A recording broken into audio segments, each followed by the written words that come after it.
Hello, everyone. Welcome to whatever episode. What's the episode? Drop Frames? What episode? 612 today. Welcome to episode 612 of Dropped Frames. You might be wondering, where the fuck is Broman? Well, his power went out. About 5 minutes Literally to the show. minutes before the show. Yeah. He said someone cut the power to his street because they're doing a bunch of construction or something like that. So he might be joining us a little bit later in the show. So That's funny. You said because they might be doing construction. That never even crossed my mind. What the only thing I thought was like when he was putting it to like somebody probably cut the power again. Blah blah blah. I pictured like some fucking shirtless redneck like like watch this and he's like get zapped off of it. You know like the fucking power line. I didn't even think of like construction or shit. Yeah, he said they're doing a lot of construction in the area. So. I would assume that's why. But that's a real shitty thing to just be like, sorry guys, we cut your construction. Power's gonna be out for like 2 or 3 hours. Just deal with it. There's nothing we can do. I'd be pissed. I'd be pissed. I'd be pissed and I'd be pissed at the same time. Pissed. Yeah, I'd be pissed. So we'll probably delay the Destiny talk for some time, but that's okay because there's other games that we've been playing. Tons. Yeah, and Zeke's actually now addicted to Path of Exile, so we got him. I am not addicted. I did not just close it before we started. He's and addicted. I did not just play it up until he said we're live. I'm not playing it right now, finishing a Castle Ruin map. Yeah, I played till I think. Well, at least I put it down when the show started. That's true. That's true. You have what is called class. Well, but you're a dad now, so you got to fit shit in when you can. I'm sure. Yeah, that's true. Let's go with that. Yeah. All right, I've got 3 hours. I'm gonna do all these things at once. It's true. Yeah, I was playing till like 6 a.m. last night when I shouldn't have been. It's like I'm tired. I'm not gonna stream. 7 hours later. Oh God, what have I done? And then I went to bed at about 6 a.m. So that's like the majority of my nights for like the past month. Yeah. I've been like, I'm just gonna sit down and play PoE for about 15 minutes. Where did 4 hours go? Yep. Just like looking around. I look like Robin Williams after the what day is it guy. Yeah. It's terrible. Every night it just. Oh, the Jumanji like. Yeah. Oh my God, man. I don't know what it is about this game. I really don't. I don't know. Some kind of weird time thing. I bet it'll be referenced in like physics books later or something. Yeah, it was funny because I was playing yesterday right before Court of Swords. How did you get a link to my screen? Oh, that's old stuff. Yeah, it's old stuff. I was playing. Sorry, I thought it was some Skype thing. I don't know. No. I was playing yesterday before Court of Swords, and I was like, guys, I need you to let me know when it's 4:35 because I have to stop playing. Like, why don't you just turn on the clock? I was like, guys, that's not going to do anything for me. That does. I need you to let me know when it's 4:35 because my only interactions right now are this game and chat for the next hour. Just let me know. And sure enough, I had absolutely no idea that it was 4:35, and it was actually 4:35. So. Oh my God, I can't watch your screen, man. It's making me sick. Like looking at like, I'm still really low level, so I don't see any of them. Like, look at all those yellow things, all the yellow. Yeah. Oh, just wait until like you start doing the bosses and stuff. Oh, it's so beautiful, man. It's so beautiful. Your entire screen just explodes in colorful names and things to look at and well, do. and I gotta give credit where credit's due. Since we're on Path of Exile, let's just talk about it. Let's talk about it. You played with Ziggy. I played it with Ziggy D, and it was so much fun. And let me tell you, that I still to this hour, this very second right now, I'm still mulling over whether certain things he was saying was fucking with me or not. Yeah. Because he was trolling me throughout the entire like instructional thing that he was doing with me. And there was a couple things that I went back and played a little bit on my own. I went, he was lying. He was lying about this. like we were in the green area. He's like, oh yeah, if we ever go back there, you can actually catch those frogs, those little frogs that jump around.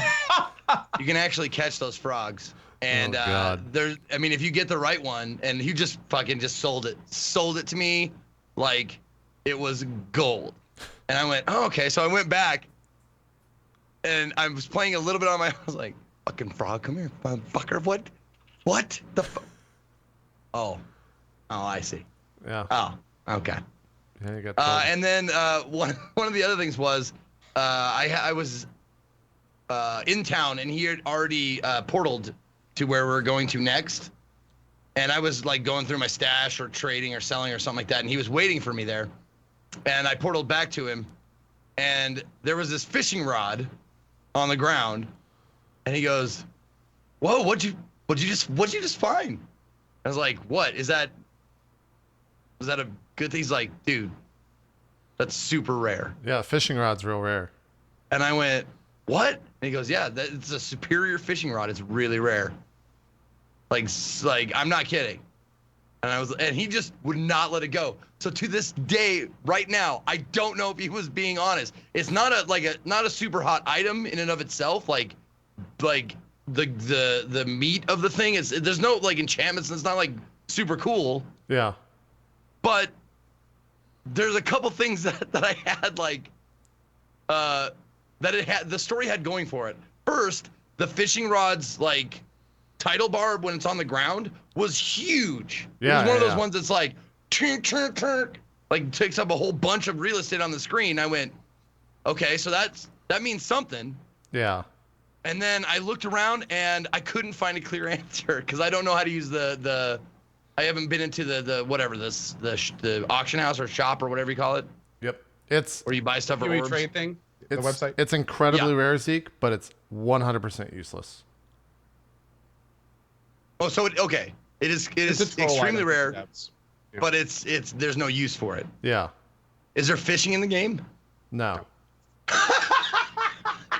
I wish there was fishing in the game. Yeah, I Co heard got that's told coming there's December fishing. update. Yeah. Don't tell anyone. Oh my God, so it's so good though. But credit where credit's due, man. It was so much fun. I learned a ton. And after playing it with Ziggy for 5 or 6 hours, however long we played, I went back and I went, you know, this probably isn't the character I want to make, actually. Like, because I had no idea how the game worked or anything like that. So I went back and I made a different character, and this character is the one I've been playing on my own lately, or the only other one I made, and I am loving it. Yeah, because we were talking before the show, like, you go to, like you fall towards your style, whether you know it or not. And the way I play Diablo 2 is the way I'm playing Path of Exile, where I'm just summoning monsters and they're doing most of the work for me, and I'm just blasting AoEs. Yeah. Yeah, because you said, I forgot when we were talking on Skype or something like that, maybe Sunday night or something. You asked, hey, are we still down for Destiny tomorrow when we were playing Destiny on Monday? It's like, yeah, and then I brought up Path of Exile, and you're like, yeah, I don't think it got me as bad as it did you guys. I don't think I'm hooked. And I was like, okay, all right, sure. And that whatever. was the truth. That was the truth then. But here's the Final Fantasy. I was down for maintenance on Tuesday, and I had a lot of time on my hands, and I went, I'm going to give Path of Exile one more try. Yeah. And then 6 hours later, I'm just like, Yep. Yeah, I was telling I thought I was pretty much done. I didn't want to start a new character because it takes time to get into it. It takes about, it took me about, I think, 10 hours of playtime to get character to maps from 0 again. And that's my third character now up to level 70, which I hit last night. It took about 10 hours or maybe like 10 or 15. And I was like, I have a lot of money. I don't plan on ever using this money. Let's just blow. I have like 120 chaos. Let's just blow it all. Just buy a bunch of shit.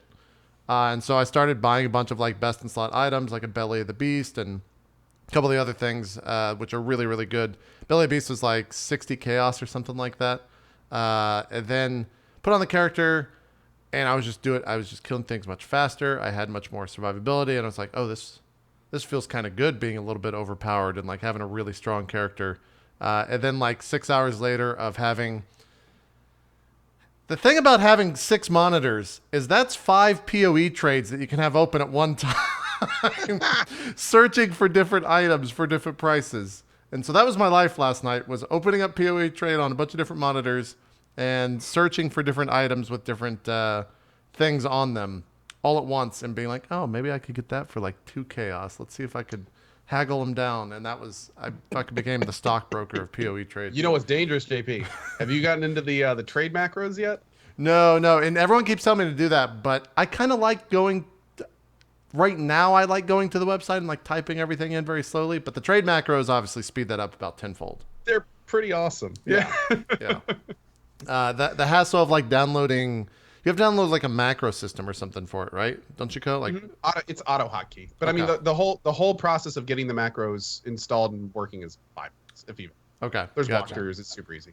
Yeah, I just haven't done that yet. Now, what's the point of doing the trades and stuff? Like, You get just items. get, like- well, it's just like an auction house, right? Like people post items that are good for your build so that you buy them, and you give them currency from you in return from the item.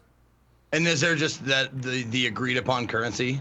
Yeah, there's like a quote a market standard. Like if an item is or if a build is really popular, then items used in that build will skyrocket in price. For example, there's Supply and demand. Do what? Oh yeah, Supply and supply demand. Yeah, I thought you said Spider-Man, and I was like, what? Hey, Spider-Man, right? What are you talking about? I was like, is that a Ziggy troll or what? Are you gonna spit the coffee everywhere? I almost fucking choked just now.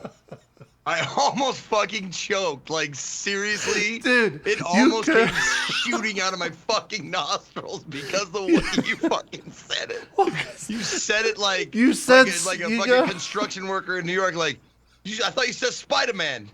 That's what What's I heard, Spider-Man gonna dude. do with this? We're not even talking about Spider-Man. I'm working over here. That's literally what I heard was, I'm just talking about PoE trade, and then you're just like, yeah, Spider-Man? And I'm like, Spider-Man. Jesus Christ. It's not even that funny. It's not even that funny. But it killed me. Anyways.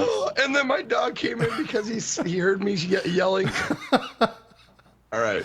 Oh, God, that's collector stuff. Sorry, man. Yeah, no, that was, anyways, we're moving on. It's really dumb. It's a really dumb thing. Um, So why do you use the trade, So, Spider-Man? yeah, Spider-Man. The way it worked, that should become a meme for all PoE trade things. Moving on. It's literally just, there's a streamer by the name of, I think, Mathel. I used to call him Mathis, which was completely wrong. And people really love that, but his name's Mathel.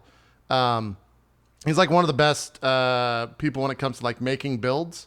And so this guy will sit there. crafter. Yeah, he'll sit there and like theory craft, and he'll open like PoE Builder or Path of Builder, where you can like tinker with different items outside of the game, adding things in, trying to like maximize the DPS, right?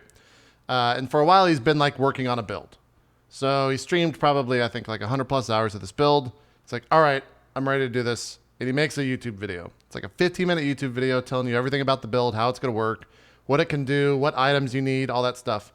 And he's like, and it cost me about 100 chaos. If you go and get every build or every item from his build now, it's around 1,000 chaos because everyone tries to copy exactly what he's doing, and the market just goes fucking skyrockets. And a lot of the unique items are just that, unique. A lot of those items have a specific effect that maybe you need that one line on that one item to make the build work in some cases. So yeah, that can make like an item. What was it? I think that Ziggy said on the show, like it can take a 1 chaos item to like multiple hundreds under the right circumstances. Oh, yeah. If you need just that one item for that one build. Totally. The build that I'm using right now on this new character is the same main skill that Mathel uses, but it's a different type of damage that he uses. He uses poison. I'm using elemental, which is like an older version of it. And the items that are used for both builds are just like fucking insanely expensive. If you get like a perfectly rolled flask that I can use for the build, it's like 150 chaos or some shit. And it's like that's like a base item. That's like a standard fucking item for the build. So it kind of sucks in that regard, but at the same time, it's just how it goes. It's just kind of how the Supply and demand. yeah, Supply and demand. exactly. Just like we said. Yeah. Now, Just like we said. Spider-Man.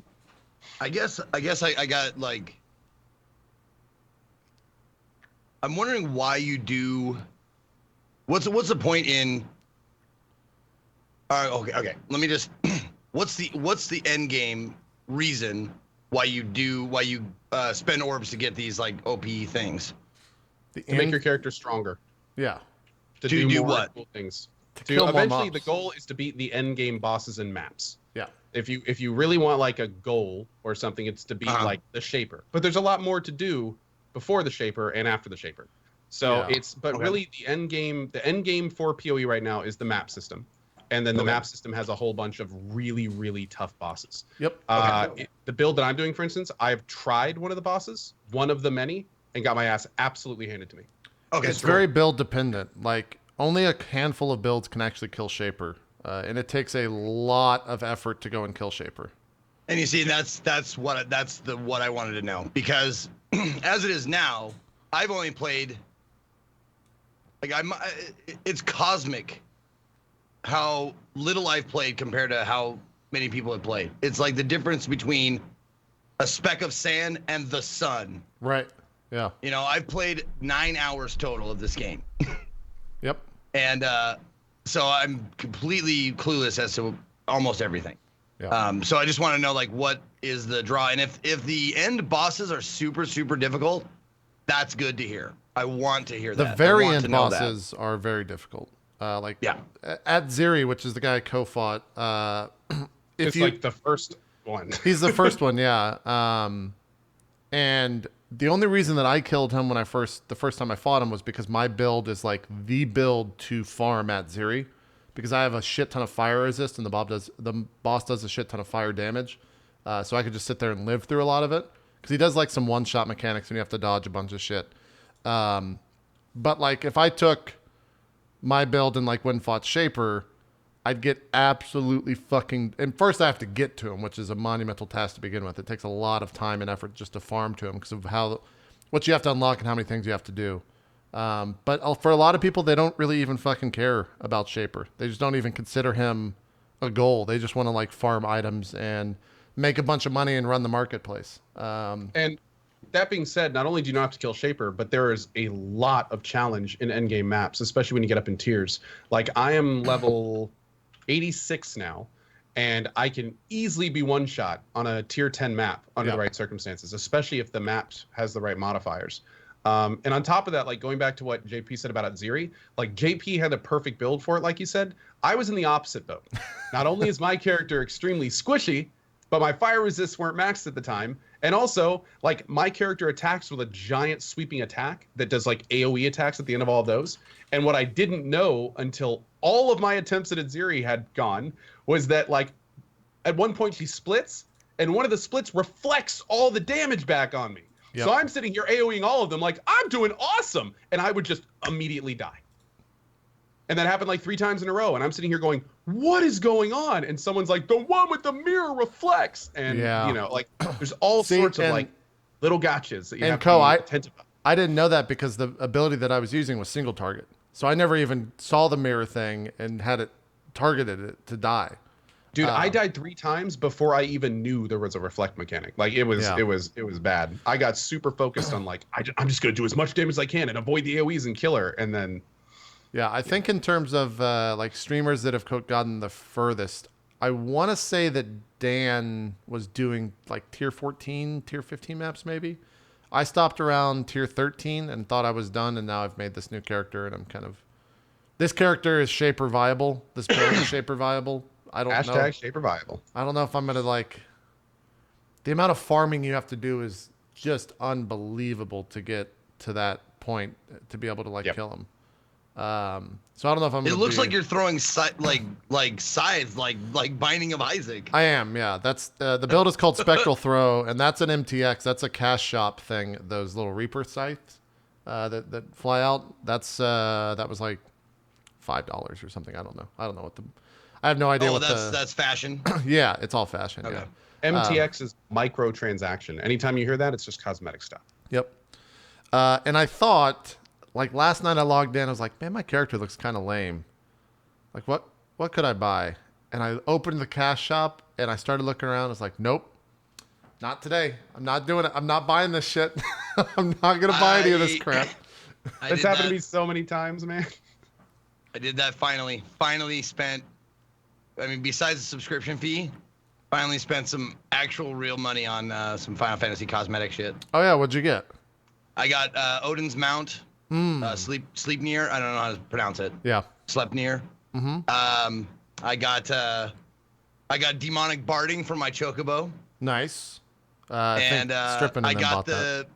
I bought the backflip emote because I liked it. Oh God. Like Okay. $1.20 or something. Yeah. Yeah. Final Fantasy's got some weird microtransaction stuff for sure, but Yeah. yeah, I haven't.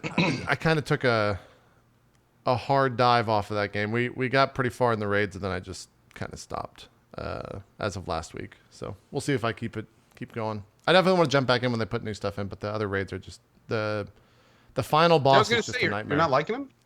It's just it's one of those bosses where, and it's gonna make me sound so fucking egocentric, but it's one of those bosses where the tank it's not a tank fight, it's a healer fight, and we wiped for like 10 plus hours on it, and for me it's literally the same 50 seconds of nothing changing and just dying for 10 plus hours, and I was like, you know what, I'm good. Like I get it. I'm good. I understand the boss. I don't need There's nothing egocentric about not enjoying having other people waste your time. Yeah. And like that's the other thing too. That's the other thing too is the guys we were playing with, they're like, no one in the raid has ever yelled or like gotten snappy or anything. We're all just like super chill.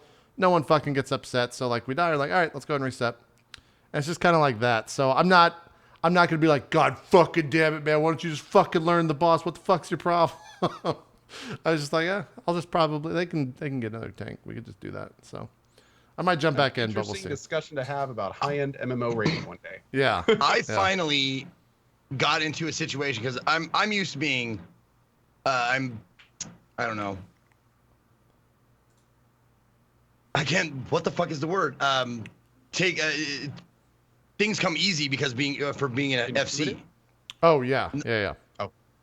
I'm used to having everything come easier, and then I tried to queue up because I'm like level 67 now, so I'm starting to queue up for like expert level or extreme level primals. Yeah. And getting into a pug for an extreme level primal, I've finally experienced the things that I was experiencing in WoW, where it was just fail over and over again. Yep. Because people weren't communicating because they're not all part of an FC, and I was like, I can't fucking do these extremes without my FC like with me. Oh yeah, I would never even step foot in a pug of anything in that guild ever again. But for 90% of the player base of Final Fantasy, that's how they play the game, is pugs. That's how they get around in pugs. So that's a nightmare to me. Definitely like #privileged.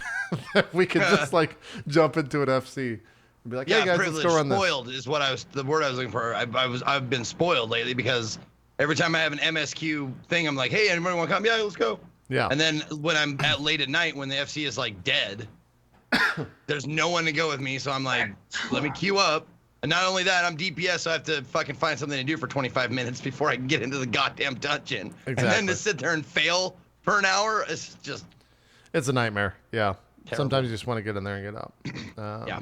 But yeah, that's we'll see what happens with Final Fantasy. And we'll see what happens with Path of Exile. I'd love to see some of those in-game bosses, but for right now, I'm hoping it's going to be the thing that stops me from playing Destiny next week when it launches on consoles. Because that's going to be a hard thing not to do, is to play the console version after playing the PC version, but we'll get to that a little bit later. So, when is console version release again? Next Tuesday. Okay, good. I have so many games that I am wanting to play and finish. It's a rare time where I can say that, like, I've got like 3 or 4 games that I could just pick up and go right now. That's good. Yeah. Oh yeah. Yeah. Let's talk about what I want to talk to you about, because you're a little bit farther than I am in Mario plus Rabbids Kingdom Battle. I think you're enjoying it though, which I didn't expect. Zeke, is that true? Are you having a good time with the game? Yes. Okay, talk to me about it. It's fantastic. It is the bare bones. It's like comparing platformers. Every platformer has it's like gravity, jump, platforming. Mm-hmm. Is this like XCOM? In that way, yes. It has the bare bones of XCOM. It has the grid-based, cover-based combat and stuff like that, but this is much more forgiving, much faster, less stress, lots of fun. I would also like to say that the music is my God. fucking amazing. Music's it is the best so part. good. You know who does the music is Grant Kirkhope. Kirkhope, yeah, who does a lot of other like fantastic music that's escaping me. I want to say he did all of the Banjo Kazooie stuff. I forget. Chat'll be sure to yell at me and tell me what the actual one is. But yeah, it's awesome. And you're further along than I am, so you've heard a bunch of the other boss music. Does it keep up as good as it was for the first world? Okay. Oh yeah. Yeah. It's. I mean, I think I've only gotten to the middle of level 2. Oh, okay. You're not too much further then. Yeah. Yeah, I finished World 1. Or World 2 is what I meant. Yeah. Yeah, I finished World 1 in about 4.5 hours or something like that. Yep. Yeah. I actually went pretty quick on this one, like normal person speed. Yeah.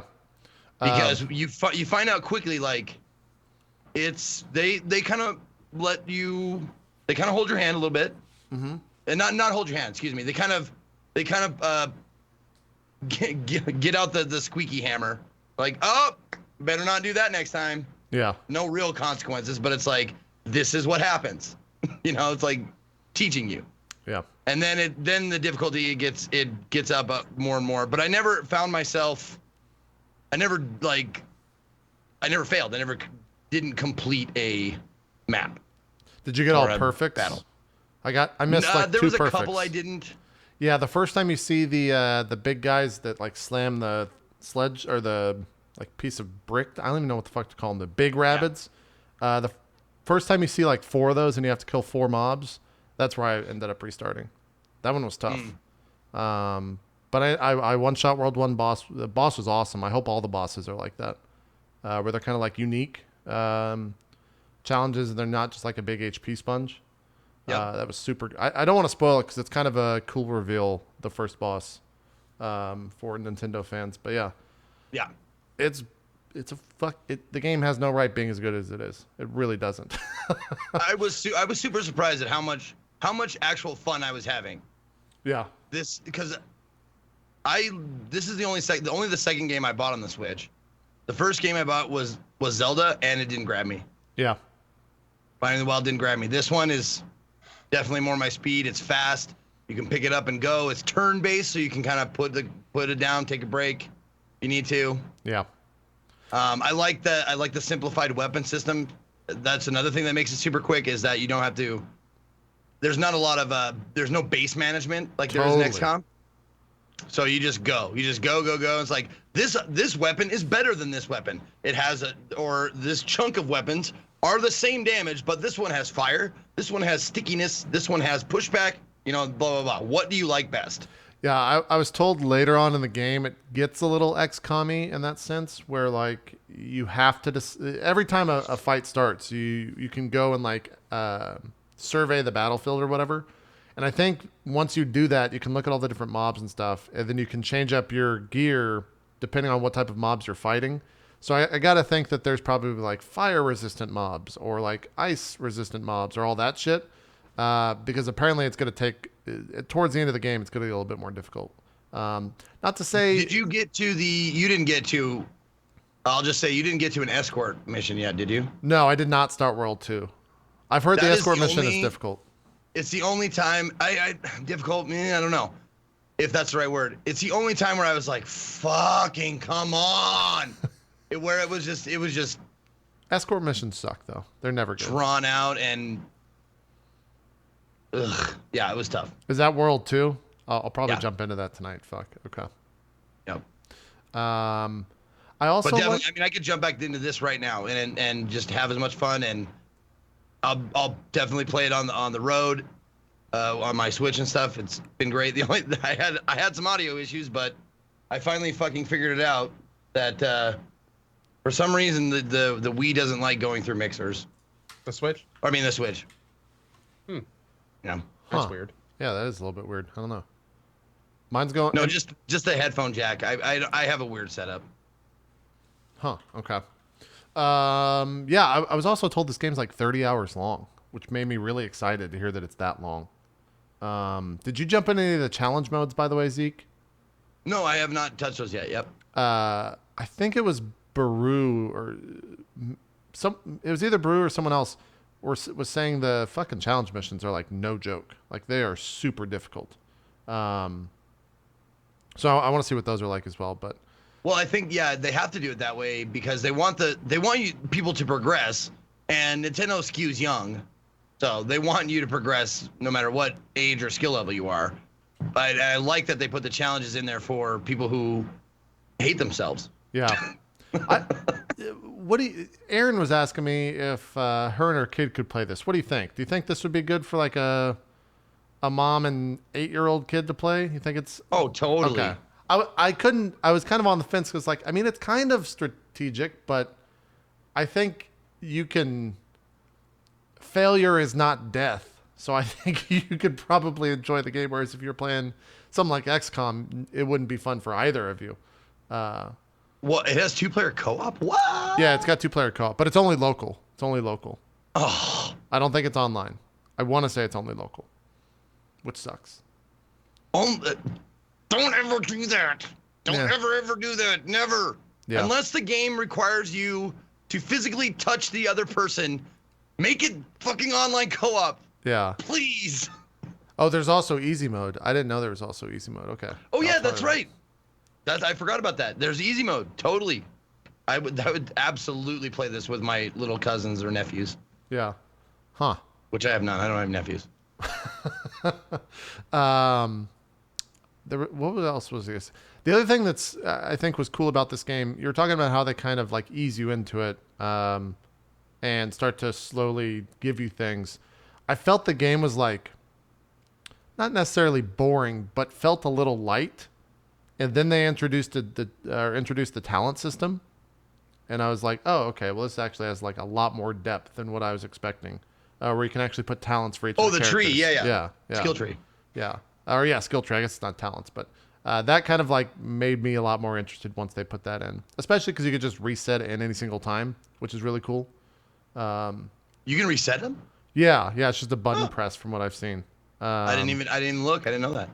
Yeah, no, I love that you can specialize people. Like you can go up a tree like for damage, for support, that kind of stuff. Yeah, that stuff was great. How do you feel about the humor? Do you like the humor in the game? I do. It's kind of. I like the goofball like minion-esque antics of the game. Yeah. And I say minion-esque only because that's a comparison. It's actually the minions are Rabbid-esque because I believe they came first. Yeah. But yeah, the goofy non-verbal like that, and also the inside jokes like get Jurassic in gear, like get your ass in gear.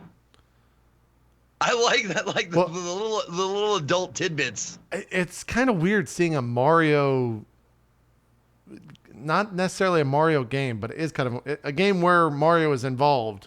And like you said, there's jokes like that. I think they said hell a couple of times. And the hellscape. Hellscape. And you're just kind of like, what? This is so weird to see a Mario game where they're actually using language that isn't the nicest thing in the world. Dude, from the studio that brought us South Park, the Stick of Truth. Yeah. It's gonna the publisher, leak in there. The publisher, not necessarily the publisher. Yeah. Might leak in. They might be like, that's fine. Hellscape. Yeah. Come on, that's all right. Yeah, that was kind of weird, but yeah, I'm enjoying it. I want to jump back into it and get a little bit further. Do you have any idea how many worlds there are? If anything is an indication, 9. Okay. I'd have no idea though. Yeah, but I would think like that there's much. 8 or 9. Yeah. I would imagine. Game looks great too. It kind of sucks. It runs at There's 30 4. FPS. Okay, there's 4. Oh, there's only 4. Shit! I hope it gets because that first. There's no way it's 30 hours then. How could it be 30 hours if the first one took 4 hours? Maybe they factored in the challenges or something. Maybe so. 30 hours of content. Yeah. Maybe so. That's not that. I'm surprised to hear there's only that. I bet it takes longer because if it takes you 4.5 to get through 1. Yeah.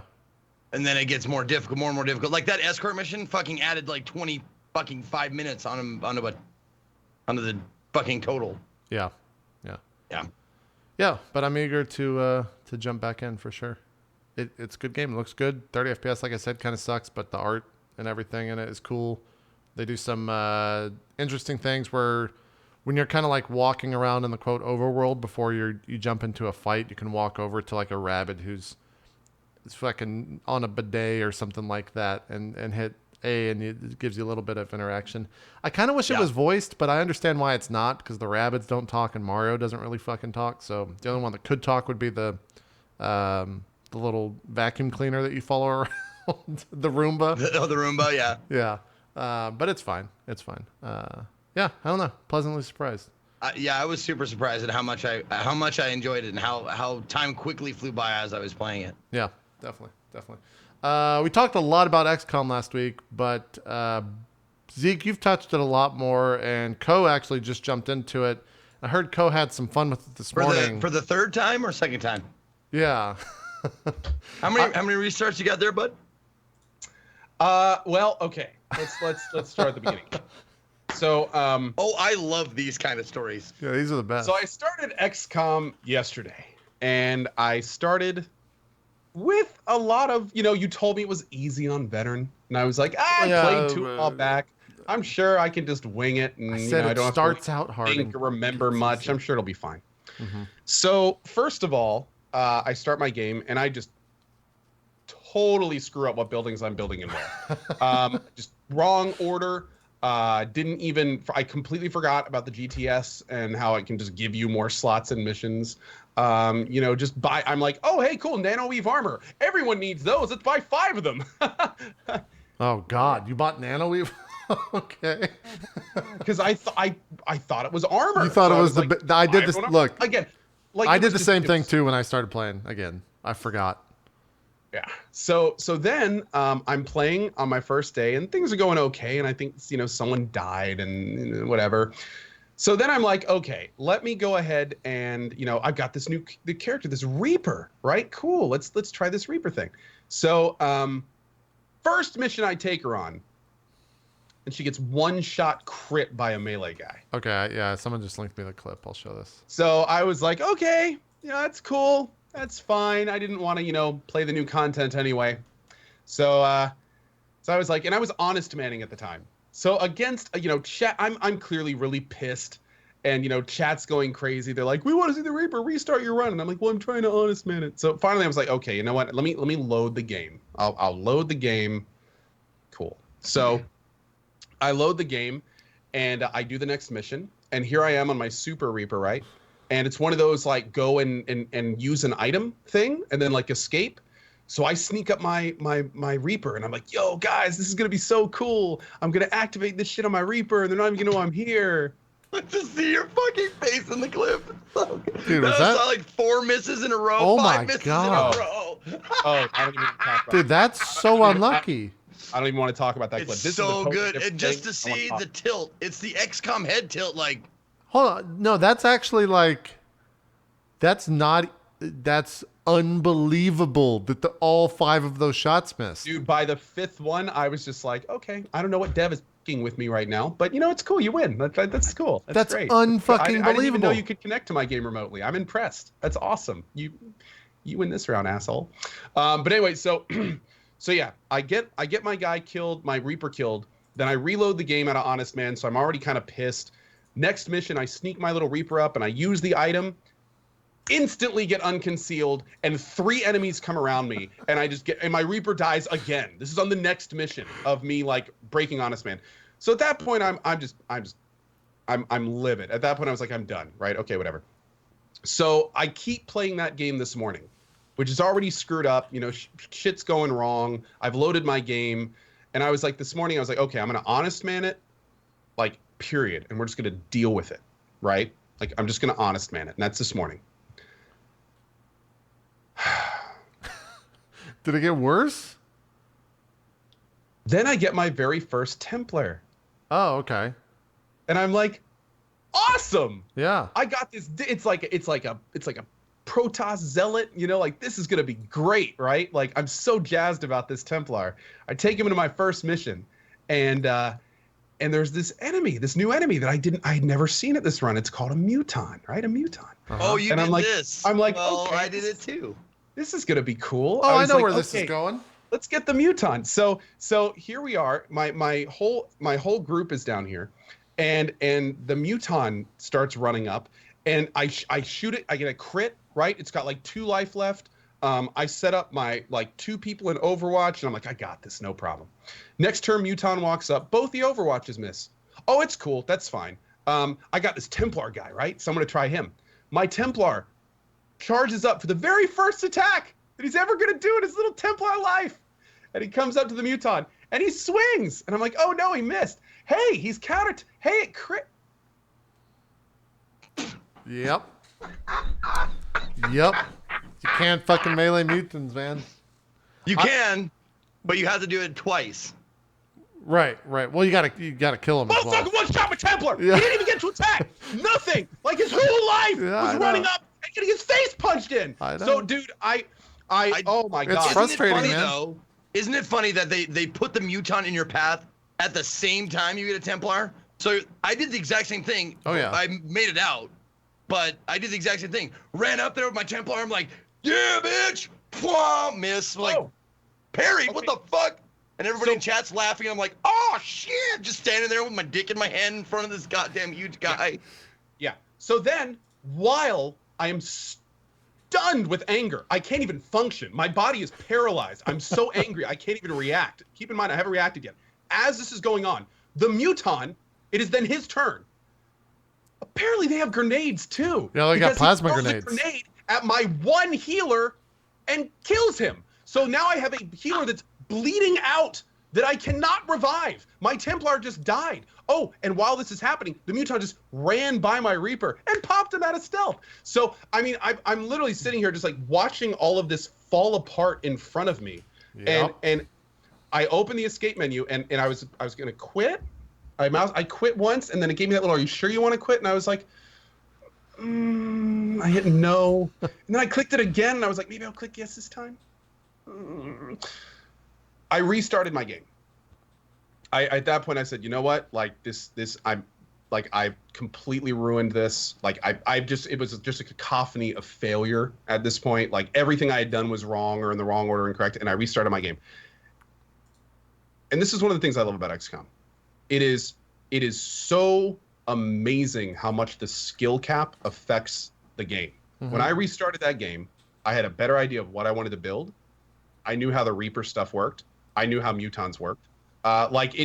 Knowing all of that, I went in again and I played for I was going to get off at 12 this morning. I restarted my game at 11.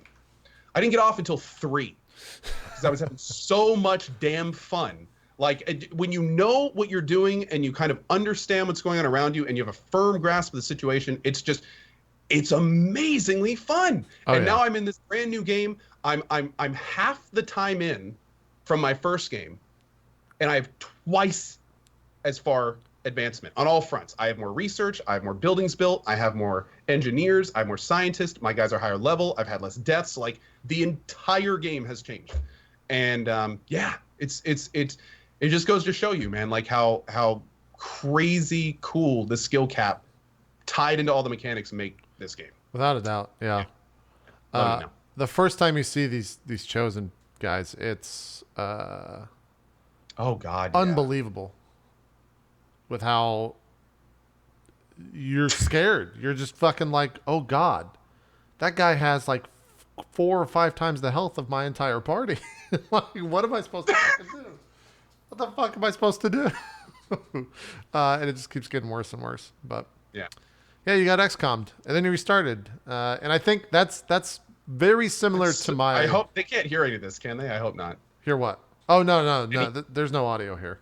Okay, good. Yeah. Yeah, it's really loud. You're going through the same thing I did, where I started a run. I got 4 or 5 missions in, and I just had the worst fucking time. I restarted, and it was like night and day difference. I had the knowledge. Do you just have this on repeat? What's going on here? It's just repeating by itself. It's a clip, yeah. This is like me reliving my PTSD over and over. Yeah, that nade is just killer. That nade's not. Oh, dude. I don't want to talk. So yeah, XCOM's good. How do you like the Lost missions, by the way? A lot of people are kind of undecided on them, I feel. I love them. Okay, I like them a lot too. Absolutely love them. I think it's awesome. It completely changes how you play the map. It completely changes how you approach different situations. It basically invalidates cover completely, which I think is awesome. Makes your characters feel more badass with a headshot system. I think it's great. Yeah. I love the Lost. Also, today I ran into a very interesting position in this map, actually, where I had a Chosen that set up behind the Lost. Mm-hmm. So it was a Chosen Warlock. So he's throwing all these wild cards into it. I'm trying to work. Oh, by the way, cool little thing. In this mission, there was a dead or an unconscious agent and a living NPC. Right. And the NPC had a chain gun. And he was keeping the Lost away. So I walked up and I triggered the NPC, but then I used a revive protocol drone on the agent, and I had an extra person in their map. Yep. You can actually just bring them back up. And so that was a lot of fun. But yeah, it was really cool, and it completely kind of takes your kind of standard XCOM methodology as you go through the maps, completely puts that on its head, and I think that's great. Yeah, I like it. Every time I get a Lost mission, I'm just like, oh, cool. All right, here we go. The Lost, I feel like towards the end of the game, the Lost kind of become more of an annoyance than just like a fun factor, because they stop giving you missions that are Lost only. And you start getting missions that's like, hey, here's a normal map with, 15 or so Advent enemies and maybe like a sectopod or some fucking big bad or a gatekeeper, something like that. And they give you things on maps called sit reps. And a lot of the sit reps are like, oh, by the way, there's Lost on this map as well. So you can't grenade. There's no nading. Because if you nade, you spawn a bunch of Lost. Or if you explode anything, you spawn a bunch of Lost. So like, if a car happens to just randomly explode because of a missed shot, well, here comes some Lost. There's about 6 more guys you got to deal with. And they get really fucking annoying to deal with, but it's a fun annoyance sometimes. I have to admit, dude, I am a very grenade heavy player. And those exact maps are ones that I'm very concerned about. Because the thing I love about grenades is they take the RNG out of it. Yep. They take the RNG out of it. It's like if you have a good strategy with your nades, then you know it will work. And anytime you have to rely on your weapons, you just have to factor in that chance that no matter how good you are or how good your strat is, there's a chance it's just going to catastrophically fail. Totally. Period. Yeah. So, yeah, that's going to be an interesting challenge for sure. Yeah. Then it gets real ridiculous. Do you have all the DLC, Co? Did you buy? I do. I didn't. I think. One of the DLCs introduced these like ruler or these like leader mobs. And I think there's 3 of them. I only encountered 2 during my run. But these mobs have, you know how like if a mob has too much HP, it starts a second line of HP? Oh, God. Yeah. These mobs have 3 full. They have the max HP of anything in the game. It's like, I want to say it's like 30 HP maybe. Nice. Hey, bad guys, special delivery. This was my favorite part of the game. Yeah. This was a memorial. Kiss her ass goodbye. No, wait, it's not called Anarchy's Children, is it? It might be. Okay. I think I have all the DLC. When do you start seeing those? Later, right? There's an identifier. I have Anarchy's Children, Alien Hunters, Reinforcement Pack, Resistant Warrior Pack, and Shen's Last Gift. I hope one of those is it. I think that's everything. It's Alien Hunters, rather. Alien Hunters. Yeah. Great. Okay. Yeah, that's it. But the nice thing is when you kill them, Co, that's what Richard Hammer was talking about last week, where you start getting their items. And their items are unbelievably broken. My character, I had 2 out of 3 of them. Oh! It's JP. Oh, this is me right here? Yeah. You make this and I thought there was a stunning likeness, so okay. Mostly it's the ass. This character has a great ass, and so do you. So nice. I figured that was a good place to put it. Fantastic. Well, I guess I won't spoil what you get from them. I'll let you figure that on your own. But by the end of the game, I was unbelievably broken. Good. I can't wait. Yeah, like it almost kind of like became lackadaisical in how I was playing. Good. I can't wait. Yeah, the posters are really good, Zeke. I quite like them as well. I had to share them because I think that might be my favorite new option. Yeah. Here, let's go. Okay. I spent probably a quarter of the time playing making posters. I said this online today, and I'm still standing pretty firm in this. If they do this, I would like at least 5 to 10% of the proceeds, because I know it'll make millions. They just need a little buy it. They need a little buy it now button next to those posters. Yeah, and or the ship you one. If you click buy it now, then it's $15. You pick your size, put in your address, and they send you that poster. Totally. I would already have bought like 10 of them. Granted, almost every one of my posters is about butts, but they're still good. Yeah, I still would like. Yeah, they're a lot of fun. The other thing that I realized, and you probably haven't experienced this yet. I don't know if you have as well, Zeke. The Advent clock was one thing that was like unbelievably stressful in the first playthrough I did of this without the DLC. You talking about the avatar thing? Yeah, Avatar, not Advent clock. Yeah, the Avatar clock thing at the top. Towards the end of the game, you're thinking of Advent calendar. I was, yeah. Towards the end of the game, it never got above 2 ticks because there's so many ways to knock it down that it almost becomes like a non-factor. Again, awesome. Yeah. Because like that's great. And I assume that's going to be not the case on higher difficulties. I think if I bumped it up 1, it'd be a lot more difficult, obviously. But I wanted to ask you that. Now that you've beaten the game on veteran, and you've said it was very easy, are you going to go back and play it on a harder difficulty? Probably not anytime soon. I mean, it was like a 40-hour playthrough, so it was a lot. But if I ever do play XCOM again, I'll probably bump the difficulty up 1. Nice. I won't go legendary. That's fucking ridiculous.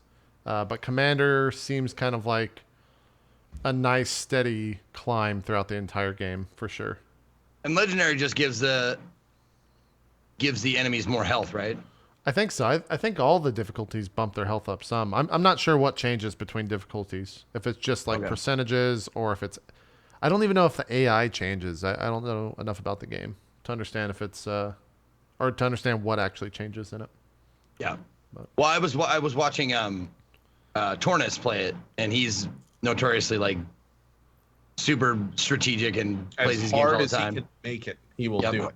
Absolutely. And there are certain like difficulties and that he was explaining, like this isn't a good kind of difficulty. It's like going into a map and having 100 enemies rather than 10. Like that's not jumping the difficulty. That's ridiculous and not fun, you know? Yeah. There's like that fine line of what does difficult mean? Yeah.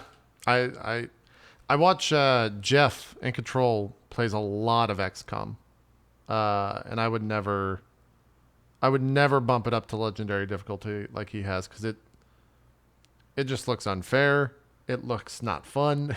It looks way too difficult. So I don't ever think I could play on the highest difficulty. But maybe 1 bump up might be good. It might be good. But yeah, that's... I want to see you try it. I just want to see you just jump into legendary Iron Man and just see how far you can go. I want to say... That would be exciting for me to see, like... just to watch you, man. But I don't think I would get upset at the game, because like I know I would know going in that like I'm not going to be successful here. Success will not occur on this run. And if it does, I know the next turn right after I think it's going well, it's going to go bad, and I would have wasted, the X amount of hours leading up to it. So we'll see. I think if I did honestly a legendary run, I would probably not Iron Man it first time through. I feel like that just compounds the difficulty so much more. But yeah, you're gonna keep playing Co till you finish? I definitely am. So somebody actually went back in my VOD and linked when I started my game, and I checked integrated downloadable content, but then Alien Hunters and Shen's Last Gift are grayed out. Really? But it says they're installed. So does that mean I'm not doing them? That would suck. I wonder if I can activate them later or something. I don't know. Oh well. I'll check it out. Well, cool. Zeke, are you gonna keep playing? You said there's a lot of games out right now. What's kind of on your That's the thing. I didn't want to miss the hype of any of the games that I was really excited about. Mario plus Rabbids really took me by surprise. So I was like, I'll play this for a few hours and then switch to XCOM. But it ended up being super duper fun and really fast. Like it's a completely different feeling. Like this, the XCOM is this. Right. And then Mario's like, oh, he got me. he got. I'm gonna get him this time though. It's all good. Everything's fine. Right. Like every time you take damage in XCOM, you're like, God, fuck, that's another 3 days. And Mario's like, oh, they'll give me a mushroom eventually. Yeah. To get my life back. That's the one thing that probably upset me I wouldn't say upset. The one thing that triggered me the most for sure when playing XCOM had nothing to do with the game and had everything to do with that one guy in chat that was like, why does he take so long every turn? Like, what? Just play the game. What are you doing? Just fucking make a move, you idiot. Like, why don't you just go? And I'm like, dude, like, what the fuck do you think this is? Am I some fucking idiot savant who can just like choose? It's not a real-time strategy game. Can I just choose the right move every single fucking time? I mean, because some of the harder missions, like, I'd sit there for like 10 minutes in one turn and think about what every single person can do and the percentages that they're going to do that. And I'm like, that's XCOM to me. It's taken all that time and trying to figure it out. But for some people, they just like to move nonstop and die. And if you want to see that, go tune into Strippin's playthrough, is what I'll say. Because is he going super fast and just getting his ass kicked? Yeah. Like he'll yeah. But it's fun watching him learn. Because like Ko did earlier, you only make a mistake once where you rush a brute and get meleeed. Strippin will only make the mistake once where you rush a purifier and melee, kill him next to a car, then everyone blows up. It's only going to happen once. That happened to me. And I only did that once ever. And I learned never to do that again. Yep. So what did we learn? Yeah, I totally forgot also that when you skulljack that guy, it spawns one of those little horrific VR mobs. It's split and do all sorts of crazy shit. Yep, I remembered that. I had everyone set up like in Overwatch. Yeah, I did it for the first time on stream. Like, oh, dude, this is an instant kill. Awesome. Watch this, guys. Hey, what's that thing? Yeah, that thing sucks too because if you don't kill it in one round, it splits and it makes even more the fun. And they can fucking make your guys run out of ammo, and it's just a nightmare. Yeah, it's just a nightmare. Well, cool. That's XCOM. It looks like Professor Broman's power is up, so we're gonna cut to a break screen real quick. I'm gonna reload the old setup, bring Broman in. We're gonna talk Destiny for the next 2 hours. The entire break structure of the show is just going out the window. We're tossing it out so we can bring Broman on for an hour because he has to go. So we'll be right back talking Destiny 2 in like probably less than a minute. We'll be right back.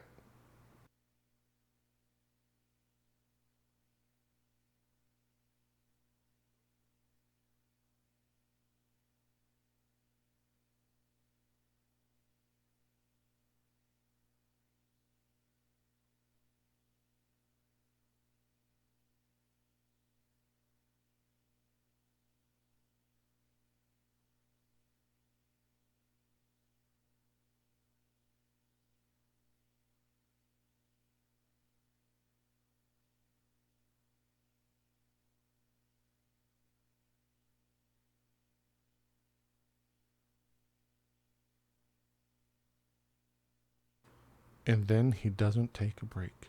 Or he doesn't answer the call. Oh, are we getting ready to go?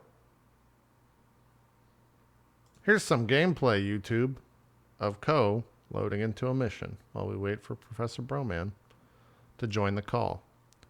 This is content, everyone. I don't know what's happening. I don't know what he's doing.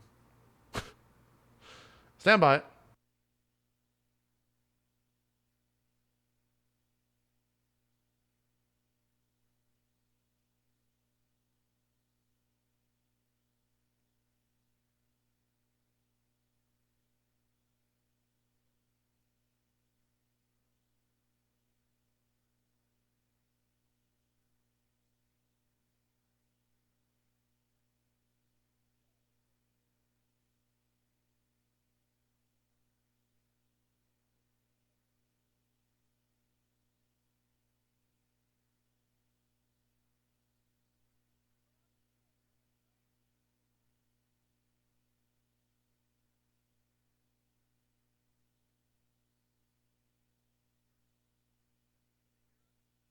So when you say we're going to take a quick 1 minute break, you realize that everyone's gonna get up and use the restroom and get a beer,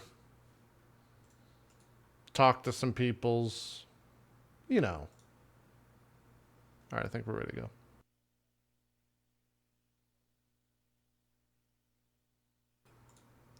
His power's back on. He made it. Woo! Does that happen normally? So what happened? I was trying to figure it out while everything was going on. Is they were doing a power grid upgrade because I'm in like a developing community, right? So they'll upgrade the power grid so they can attach more homes to it. And there was supposed to be like a message about it today, and no one got the message. Oh. So That's fucking lame. new homes. Yeah, that sucks. Jesus. It's a great problem to have. I'm not going to complain about I having guess it. that's It's got a good. new house. We'll, I guess that's try true. and look at it the positive way. Yeah. Yeah, I'm glad you're still It's able just the to worst. to join us for a It's still the little worst. while Well, here. I'm happy to be here. So let me load up your VOD. So you're like a week out from probably, what you say is the biggest thing of the year for you? Without a doubt? No, not at all, man. Yeah. No, Biggest thing for a few years. Yeah. biggest thing for a few years. I mean, it's been 3 years coming, as someone who streams Destiny as most of my content. Yeah, it's a very big thing, and I'm pretty excited. I'm not gonna lie. Yeah. They've been surpassing a lot of my expectations with the information that's been coming out. So I'm very excited. Well, luckily Twitch died the second that we started this segment, so I can't bring your VODs up. So we're gonna be Well, that's neat. There's just a lot of failures going on today Hey, around man, the world. you know. It's great. What you got YouTube there, bro? Yeah, I don't know. Maybe does your YouTube stuff don't- have Destiny 2 stuff on it? I don't know. I mean, I have a lot of Destiny 2 stuff, but it's mostly silly. I don't know if I have a lot of raw gameplay on there. It's Okay. probably me talking and making silly faces. Well, I guess going to What's your that YouTube. like? I don't know. I've become very, I don't know. I like lazy YouTubing. I like just like hitting the video and being like, here's what I talked about today on stream. And then like the response on YouTube has been really good. Like, Man, you wow, weren't, this is you weren't great. kidding about Thanks. these funny faces. This is like your YouTube. Yeah, that's I made that video this morning. Yeah, there you go, guys. That's what YouTube looks like for me. Yeah. I'm trying to see what's oh, okay. You're just running the raid here. This is perfect. Yeah, that's the strike. Yeah. This is great. So yeah, we're a week out. Probably the biggest launch of the couple years for you. What are you trying to sleep as much as possible this week? Like, what are you doing? I mean, sort of. I have a lot of other, I guess, like, we have a lot of things that are sort of launching alongside Destiny 2 or nearby the Destiny 2 launch. Like GuardianCon, which we did that last year, and we've got, we have to set everything up. It's a convention, so we have like a year run-up time where we're trying to work with developers and get more people on board. So we have things that are launching for that on both like the physical event side and the charity side of things that are launching inside of September, because that's just the time that makes sense. So I haven't been sleeping too much. Yeah. So you guys also did a GuardianCon event earlier this year, right? Yes. So GuardianCon, well, it's GuardianCon 2018 is that what we're planning for. But, just like PAX, like tickets usually go on sale about, as far in advance as you can manage once you know capacity. So we're doing, those tickets will be going on sale later this month, which I don't know if we've said yet. So sorry, Kevin. Well, It's our event manager.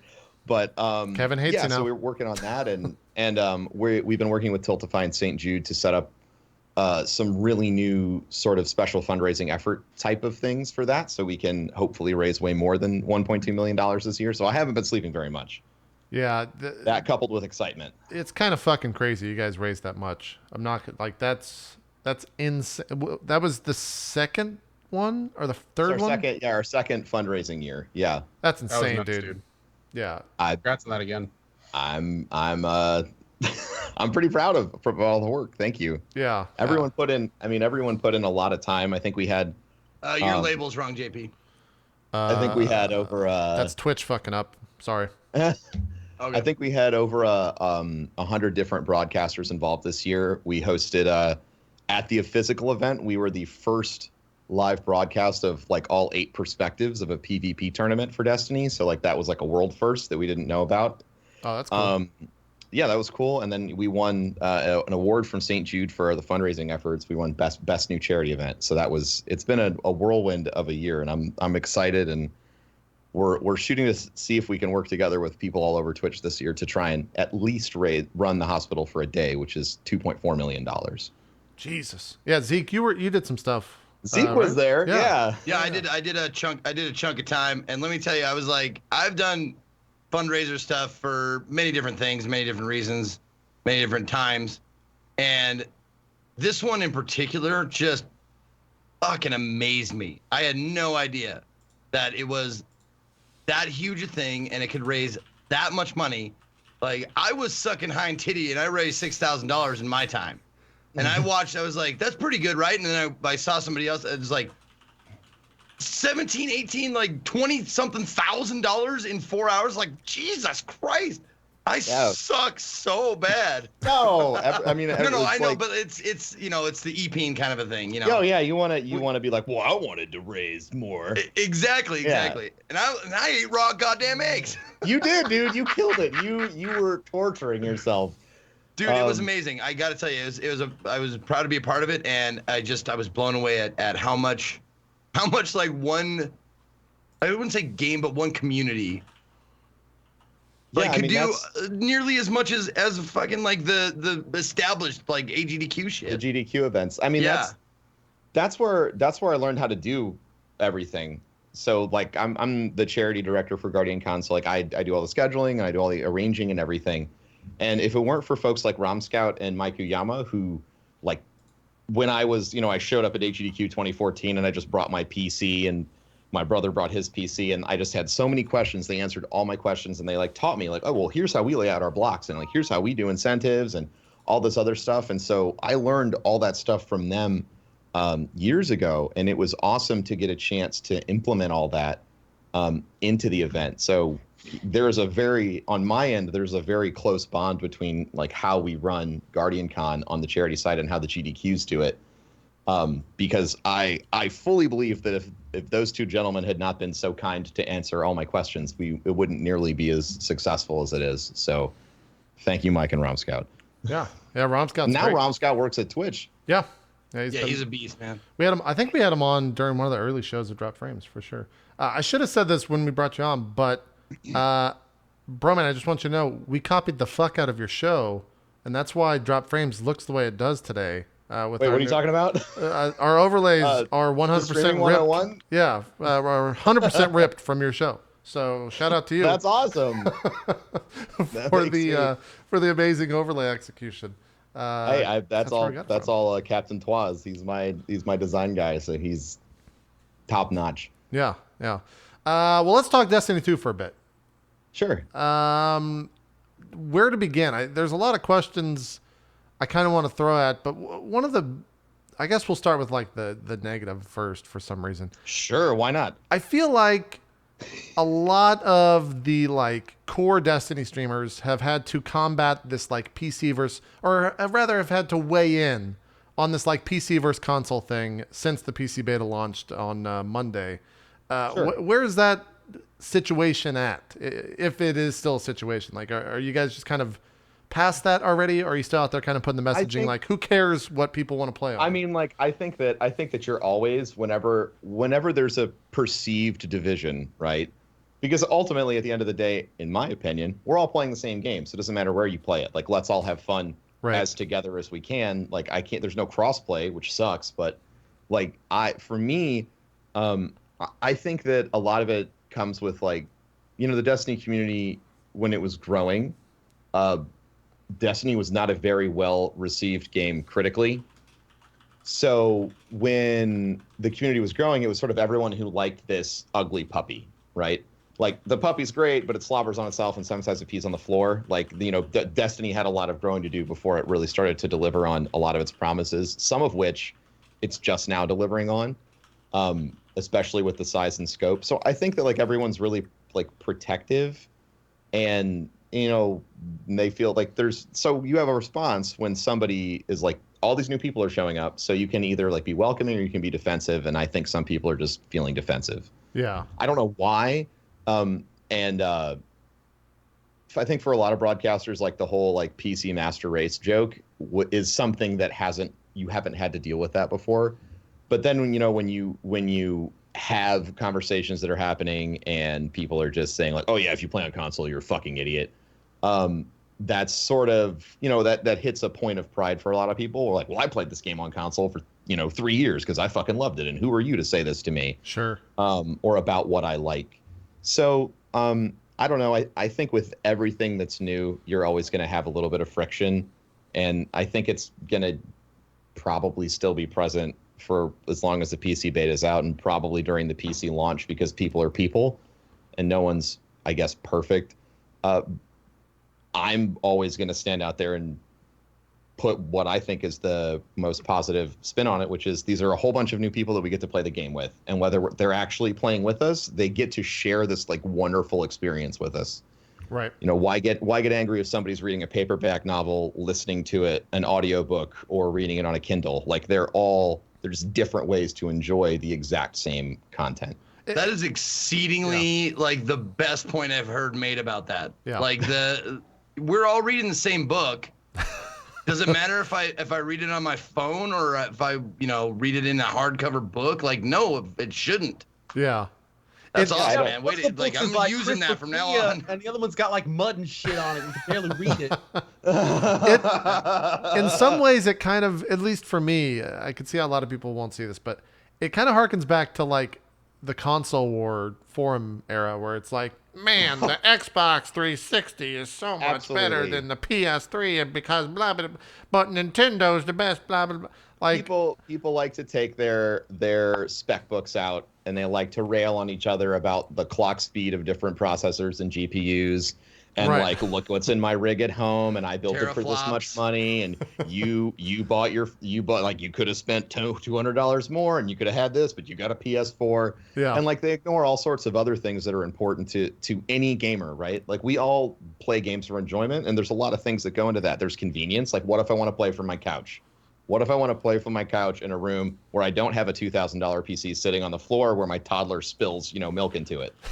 So I like, there are just so many different reasons behind why people make the entertainment choices that they do. So when you say something like consoles suck dick, for some people, like, you're making a purely rhetorical argument about tech specs, but for other people, you're attacking like what is akin to their lifestyle, their and team. their team, their Yeah. lifestyle, why they made their choices, and that is always going to make people upset. So I hope everyone can get past it and just enjoy the great game that's coming out, because there are a lot of great things that are, in my mind, things that I've wanted for a long time in the Destiny universe that are finally showing up in Destiny 2. And I think a lot of people who've gotten a chance to play the beta, some of which who just now got to play the beta on PC, really get to see, like, they've been clearly working hard on this for 3 years to make it way better than what it was. I think you're talking to two converts here. I think Zeke was already converted much earlier than us. But do you think it's going to create rifts on Twitch where you're going to get like the console streamers and the PC streamers, or do you think, like, because you're going to get a lot of new people under that game director, obviously? Absolutely. No, absolutely. Do you think that like rifts will form, and kind of like the old guard of Destiny Twitch will stick together, then the new guard of PC Destiny Twitch will like ban? Like, what is that going to look like?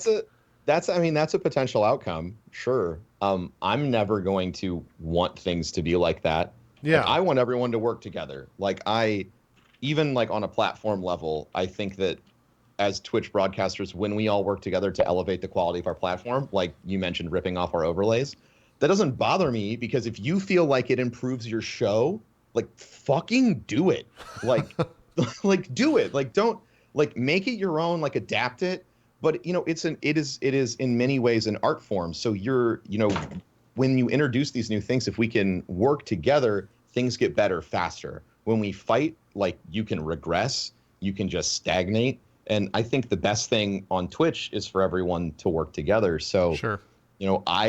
I've been playing with some guys that are mostly PC streamers, and I know that a lot of the bigger PC guys have been playing with some of the more like senior and pro Destiny folks, And so like that like cross pollination is already happening, and ultimately I think it's going to come down to like individuals who want to make a choice. Like, do I want to be divisive or do I want to be inclusive?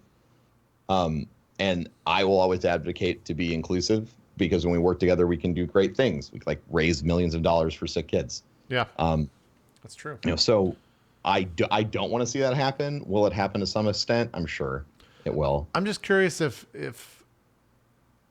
when, like 2 months from now, once the PC's Sure. been out and the hype's kind of off, if people will tune into a stream and say, is this PC or console? And if they get an answer that they don't want, probably more likely than not console. If they're going to be like, well, I'm out, I'm going to go find a quote PC streamer. Sure. Yeah, I mean like that, but that's like a viewer choice, man. Like that's what the viewer wants to watch. And like this is the less like love and hugs side of me, but like another key part of everything that we do is adaptation. And so like if you feel like you're losing viewership because you're not playing on PC, like this is something that as a community we have known was coming for a very long time, and you have had time to save up and purchase a PC.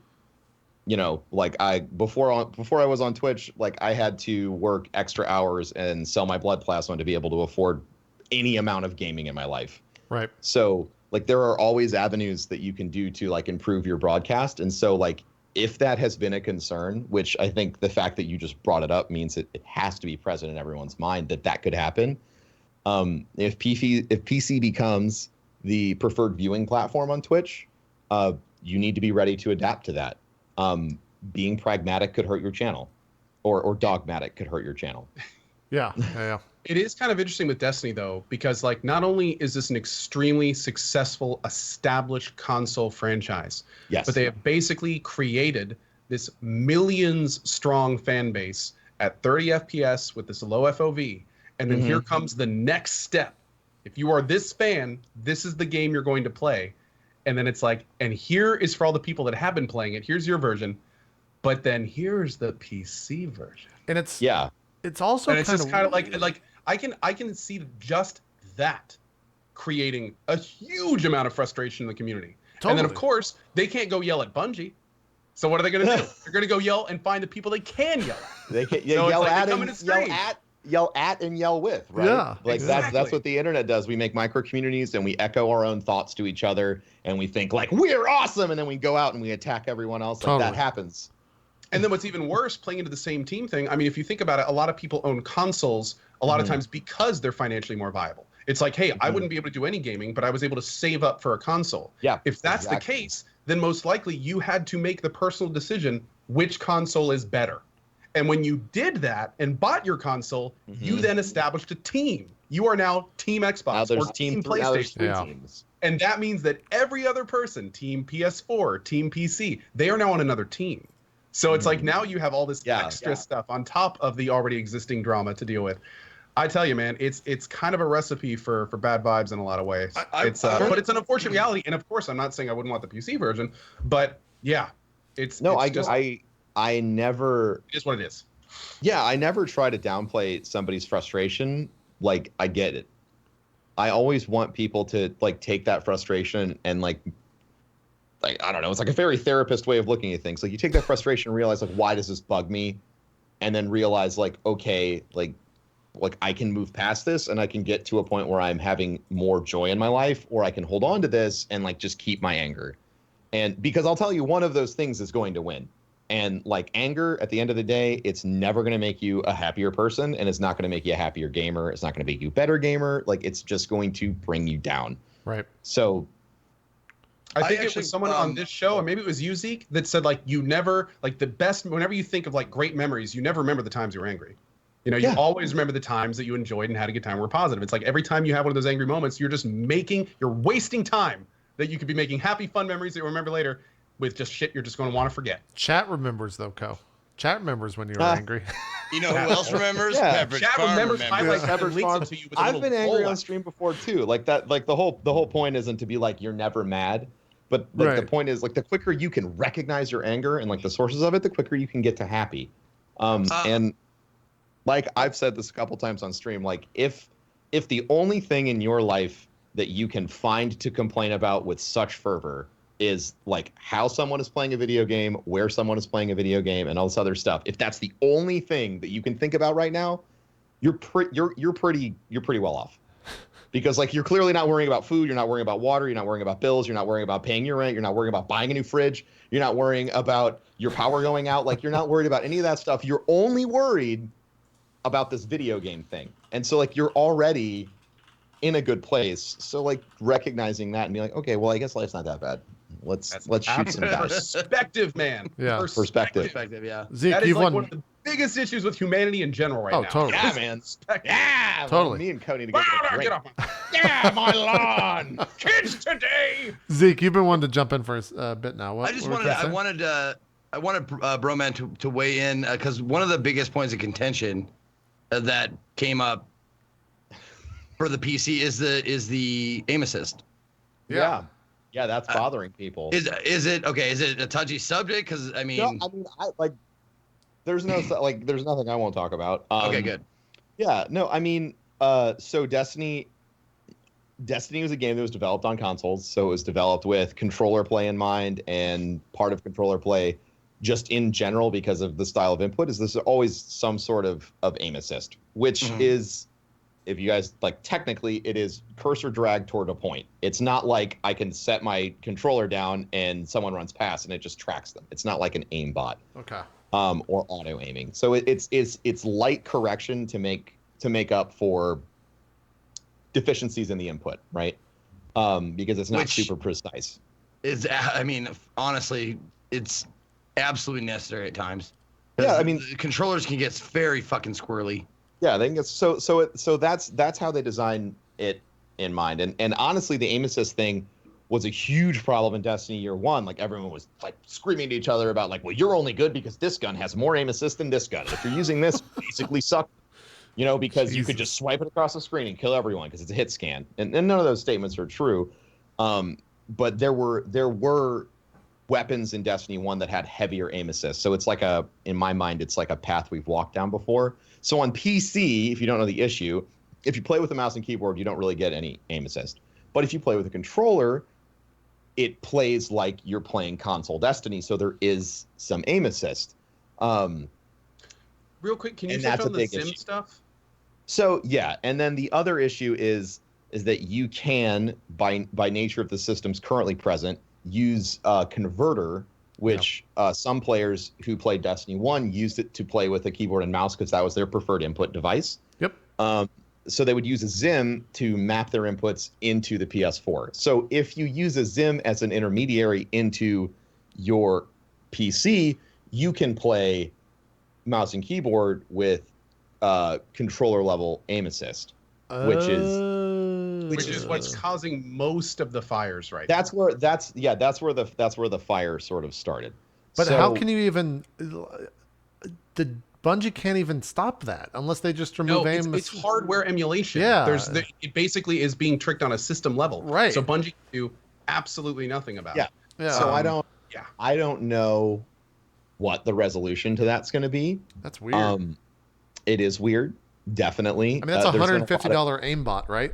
Like, like you have to. That's a paying aimbot at that point. Aim assist. Sorry. Aim assist. Yeah. Well, yeah. That's the thing is that like now you're getting like the level of when it comes to using the Zim, you're getting the level of like responsiveness and area control and preciseness from a mouse, but you're getting like additional drag to points that you would need if you're on a controller because you're not hyper precise. But now like you're never gonna miss because everything's helping you.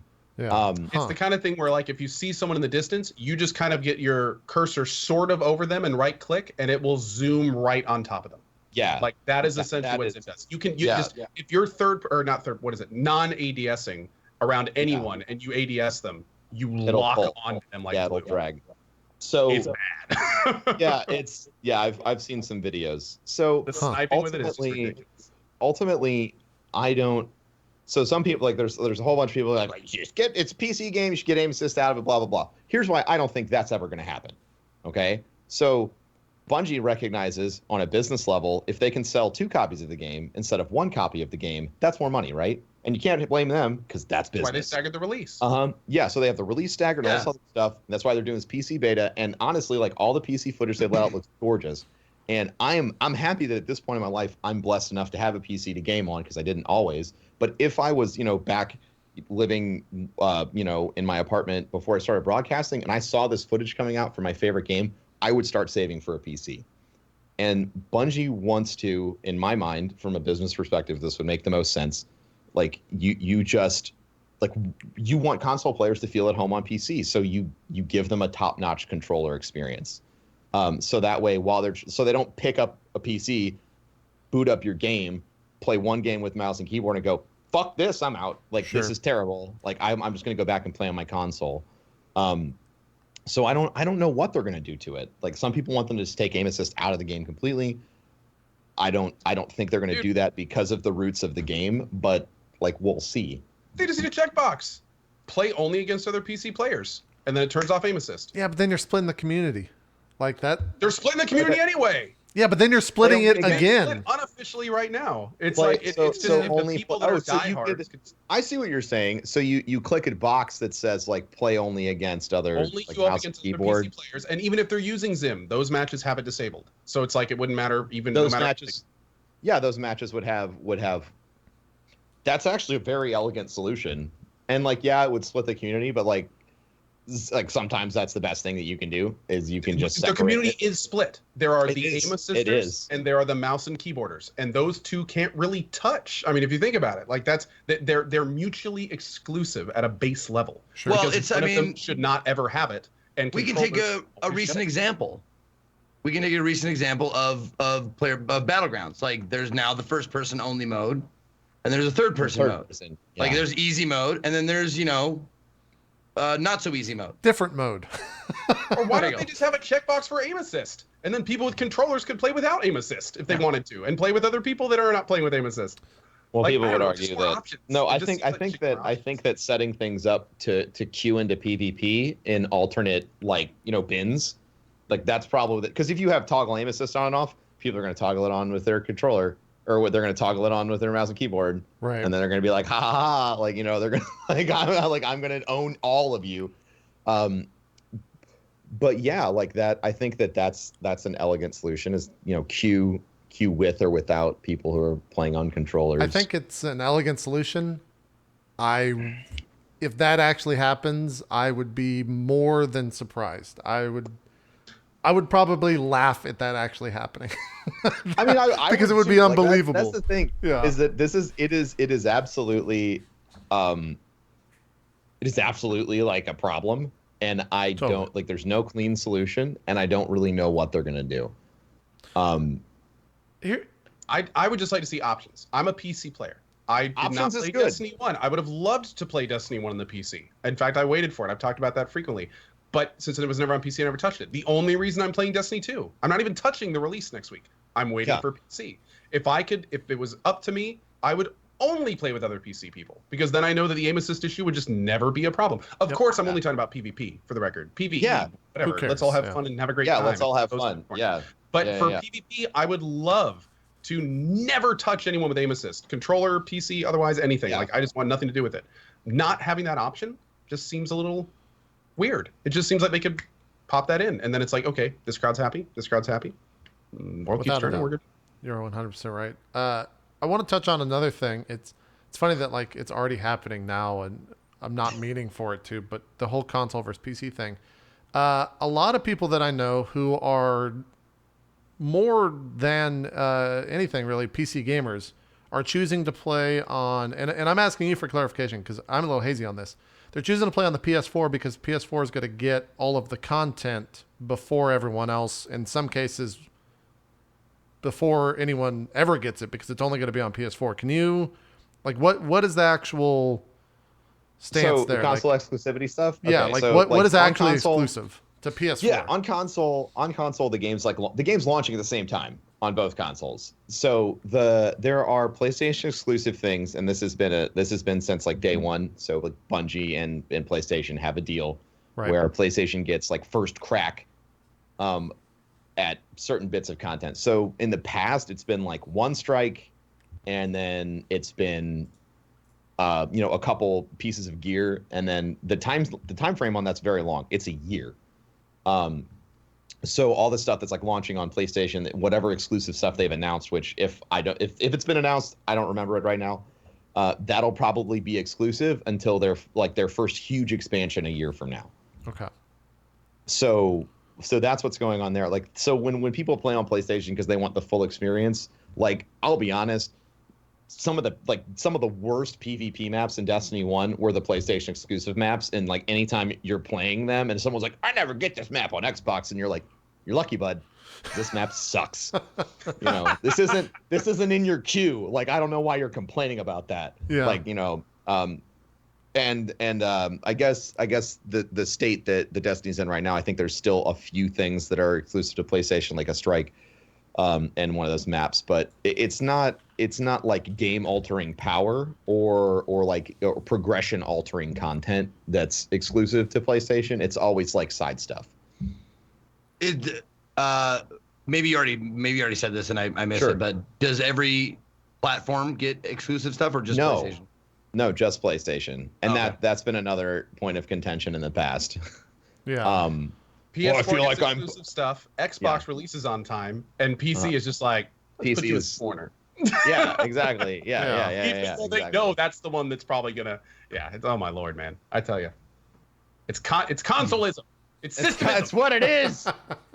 This is 2016 or like when they don't have time for this. Code, does that influence? Maybe it's not going to influence you, but do you think it's a big enough thing that it's going to influence some people to double dip? Like to buy PlayStation and PC when it eventually releases? I am. Well, you're a Destiny's. Yeah, but I'm a streamer, so of course it's different. Yeah. The thing, well, see, I'm not a good person. Zeke would probably be a better person to ask because I don't plan on ever touching console stuff. Okay, so. No matter what happens, even if there's like some exclusive exotic item that will only drop on cut PlayStation. My frames in half, reduce my FOV. I don't give you. You could give me a freaking golden gun permanently. I don't care. I'm playing on PC. Okay. Zeke, what about you? Are you gonna double dip or no? No. Okay. No, because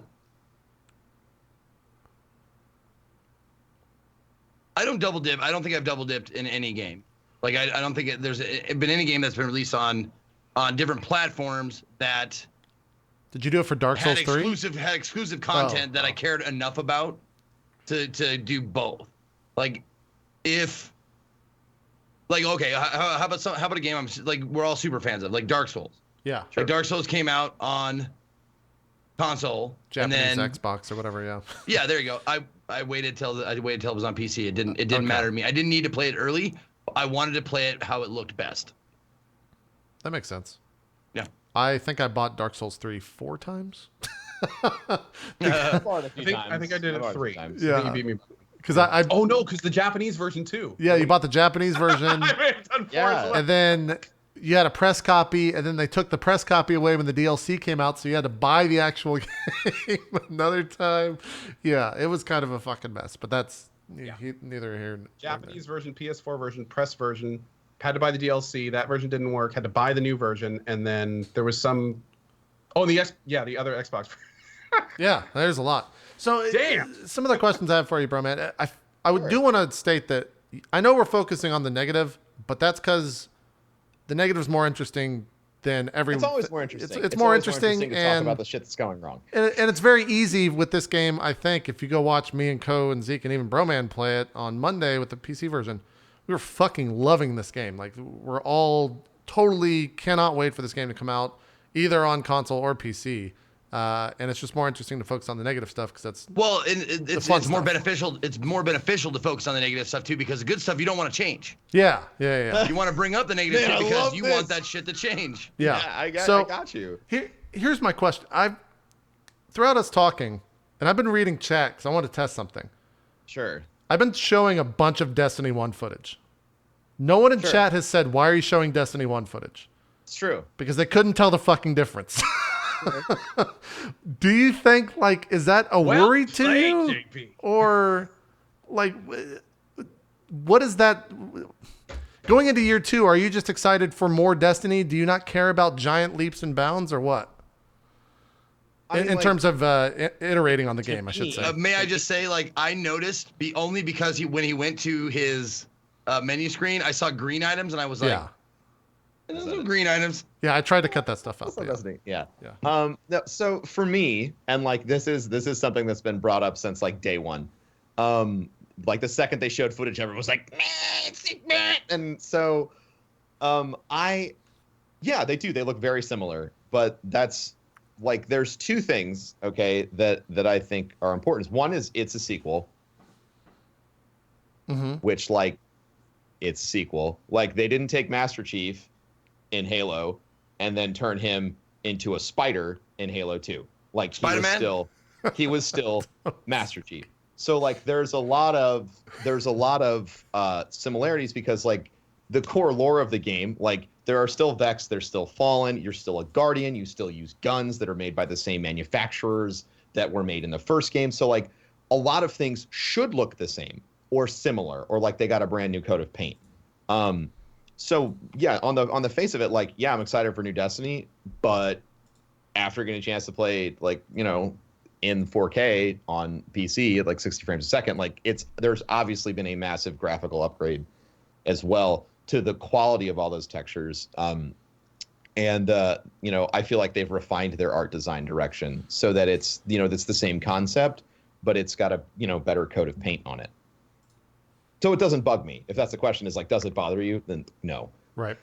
Because I like the way Destiny looks visually. What up? Now wait a second. What's up? I remember specifically watching that and seeing him do that level with the giant grinder. That was things, Destiny 2 stuff. Like, oh, I loved that level. Yeah. So but anyway, yeah. One thing I will say though is like I keep seeing that over and over.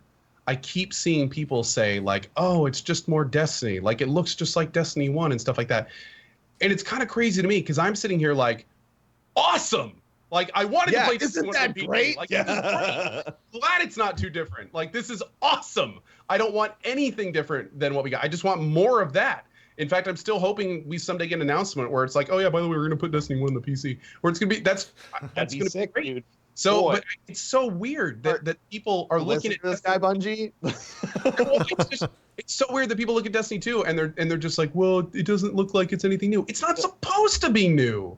Like it's weird if it was new. It would turn off hundreds and thousands of fans if it was too new. I think that another reason for that like groundswell of comment was a lot of people gave up on Destiny at different points in its history. Like there are people who quit playing after DLC. There's people who quit playing after vanilla, right? Like anyone who read an IGN review got a 6 out of 10. They reviewed the whole game without the end game content even being open yet.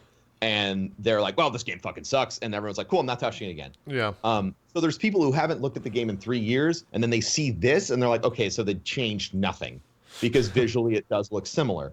So you have people who abandoned Destiny at various points in its development. And I don't blame any of them because, like I said, it's an ugly puppy that we all loved. So the people who were there the whole time really, really do notice the differences. But if you haven't looked at this game in 3 years and then you see this, like the similarities are very glaring. So I get where the critique and the comment comes from. But like, I think more Destiny is good. And I think that the big things that people want to see, Bungie has not shown yet, and they haven't shown it on purpose. Like, you don't know what leveling looks like. You don't know what progression looks like. You don't know what all the PvP maps look like. You don't know what all the gear looks like. You don't know what the exotics look like. Like, you don't know how the core gameplay loops look. Like, when they revealed, they did like 90 minutes of footage from the patrol zones. And like, patrol is at this point like throwaway content in Destiny 1, right? Like, it's content that like, I did the patrols when I started because I had to go between story missions. Patrols look like an actual event now. Like, I want to get with my buddies. I want to go on patrol and spend like 90 minutes chasing down monsters and gathering loot. Like, that's not something you could do in Destiny 1. You couldn't gear up very well on patrol. Now they've built systems into the game where you can gear up while doing things like just playing patrol, or you can gear up by doing the raid or strikes or whatever. So they've improved the offerings that you can do every week. There's even like end game stuff that's going to be on patrol. They talked about this a while ago. They're called flashpoints. They're like special region specific world boss style events. Like things like that are really exciting. And we have seen none of that. And Wait, so did you say world boss? Yeah, like Yeah, that's what like it sounds MMO like world to me, boss. like a world boss style event. So like you load in, like I don't know how They never did that before in Destiny, right? No. They've had. I think they that would have- be fucking phenomenal to have like just plop down this huge thing and have Yeah, everybody so- who's on there. like they already have a system like that called public events, right? Right. So in even public events, they've changed. Like public events now, it was like go here, all right, now fight off these guys for a set amount of time. But like even those public events have been refined to a point where you can complete optional objectives and make that singular public event more rewarding and more difficult. So there's even tiers inside of like this normal patrol area that didn't exist. So there's a lot more like depth to drill down into, even on like the most I guess the right way to put it would be like the most common content, the content everyone's going to do. Everyone's going to go on patrol. And even out there, there's going to be, big scary bosses for you to kill and unique things for you to find and like, loot to collect and everything's going to drop chests when you kill it and stuff. So they've made a lot of changes to expand the depth and the size and scope of the game. And I think that a lot of those things, we don't get any sort of feel of that from the beta. We know like two things. Like we know movement mechanics, we know how guns feel, we know the intro to the story, and we can get it like a feel for PvP. Like, you get a feel for all of it. It's definitely a teaser. Like it's definitely a demo. Oh God. And Yeah. and I think that's what sets people off so much is they get like they get like 2 ounces of the 18-pound cake that they get. And then you just start like frothing at the mouth, like, give me the damn cake! Like, quit being a cock tease, Sure. Do So you? I think that's part of it. You mentioned, that we haven't even seen how the leveling process is going to work, how the exotics, Sure. all that. A week out, is that worrisome to you, or? I would be concerned if I wasn't so confident in the person in charge of game direction. Okay, that's Luke So- Smith, right? Luke Smith. Yeah. So hands down, the most praised and like lauded content from Destiny 1 was directed by him. I'm 99% sure he was involved in the creation of the Vault of Glass raid, and then Taken King was his project. And Taken King was the thing that everyone was like, you fucking need to come back and play Destiny because of That's the when Taken I played. Yeah, that's when I Yep. came back. That's when everyone was like, they fixed it, right? And so they took him and they're like, here's an entire game. Dude, just saying, if they put in a classic raids pack in Destiny 2 that just let you play those raids for fun, I'd buy it in a heartbeat. I saw that grin. Yeah. Yeah. No, I'd my pants. Well, I'll tell you what. Right, dude, I And briefly see, the watched thing you is- and Woo! Gathalion when it first came out and you guys were doing it, and dude, Yeah. I miss playing like a first person game like that where it's just everyone's just, okay, what if we do this? What if we do this? Okay, no, that didn't work. Oh, did you wipe it? Yeah, Okay, okay, this time let's try this and this. And you guys were just working your way through this situation. Yeah. Oh, it was fun to watch. The world first raid, is that the one? I think it actually was. I didn't actually see you guys get the kill, but that Yeah, stream that was, was- I think, the most I'd ever watched of Destiny, like beginning to end in one block. And that was also one of the very few times ever on Twitch that I was just watching a stream. I wasn't doing That was a lot of emails, fun. doing messages, or playing another game. I was just like, watching it like TV. That's smart, dude. And you know what? For every single person who hasn't touched this until it hit PC, all 4 of those experiences are incredible and brand new. So that's like Bungie. Listen to that guy. Well, I'll tell you what. I put down Destiny, the Destiny 1 at when did everybody put it down? I put it down after my 24-hour stream of the game launch because I finished in 16. And then I didn't I play started again. it and put it down after Destiny. Yeah. No, I mean like people who actually put some time into it. What's the expansion that people stop playing? Most people. I mean, I stopped after Rise of Iron. I mean, like there you even go. That's I was trying to think of the name. That's where I stopped. yeah, like Um, even for me after Rise of Iron, like 4 months after that, I was like, okay, so like, no, I'm just gonna play whatever the hell I want and wait for Destiny 2. Yep. And that's so I put it down then, and I didn't even pick it up during the Taken King. It looked awesome, but I didn't have the drive to want to do it. Even though I put it down for that long, since then I haven't touched it. When I picked it back up and I just played that little 20-minute campaign like solo thing, Yeah, the And- story mission. Yeah, The fucking dialogue and the action is just, I cheered at parts. Like when what's the warlock leader? Zendala or whatever. Ikora. Zembora. Ikora. Yeah. Or Ikora. Yep. When she blows the when ship she up. jumps on that fucking ship and she says there's no mercy. Oh my god, I was like, fuck yeah! Warlocks! Yeah, it's Seriously, like, it pumped me the fuck up. Whoever's in charge of it, I just want to say, like, that's kudos from someone who hasn't played it in a very long time. You got me jacked. they heard the critiques about the game the game feeling static and not really having story and like all this other stuff. You know, like they had all these issues with the story being hidden and things like that. And they saw that and they're like, okay, cool. So like Destiny 2 Vanilla is launching with like it's just 2.5 times the shit to do, just things to do. Oh, they've come out and said that? There's there's been like interviews where they've mentioned there's like 50 cutscenes in the game and it's something like 80 different activities, right? Or something like that. Okay. So I don't know what activities means. I don't know if that means like unique PvP modes, strikes, raid, various patrol missions, whatever. But if you count up the unique things there were to do, in Destiny, in Vanilla when it launched, it's like 25 to 30 if you include the raid. And so just from that, it gives you an idea of how much more there is to play than in Destiny 1. And I think Destiny 1, like now, like after all of these years, I think it has like 8 cutscenes in it. Now they're bringing in 50. Yeah. Just for the vanilla launch. And even today, there was a leak about the first DLC and its launch date being around December. So that's. Did it mention anything about release across all platforms? I'm 90% sure, and I can't find you the tweet or the interview, but like I'm pretty sure after PC launches, everything is supposed to be lockstep from then on. So awesome. I would assume everything comes out at the same time.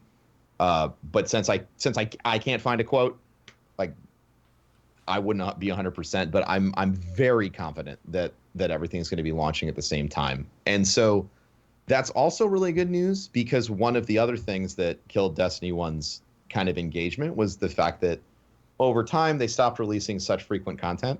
Like their plan was originally, and like in the Destiny community, like we all remember this like leaked photograph of like here's the roadmap, right?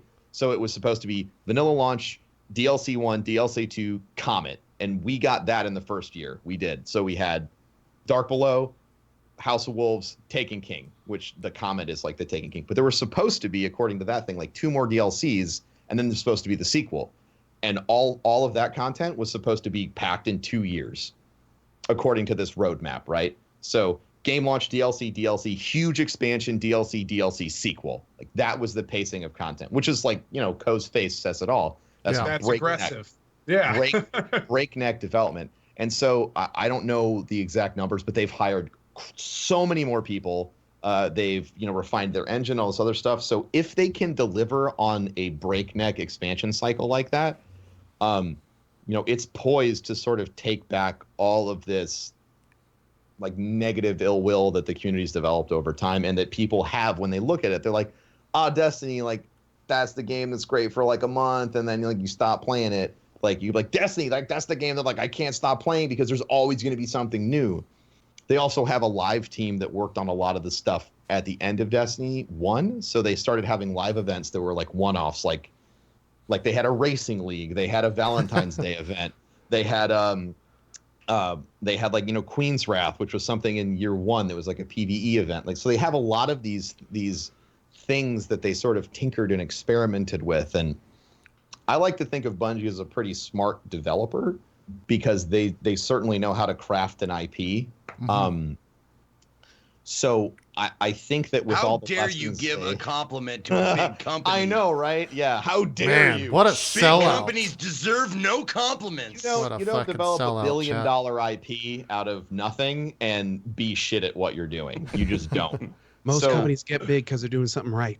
Yeah. So I think that if they can sort of deliver on that pacing, especially if they sprinkle these live events that they developed at the end of Destiny 1's life cycle into Destiny 2, you could be looking at a game that has something bringing you back that's incredibly engaging like every 6 weeks, which is kind of nuts.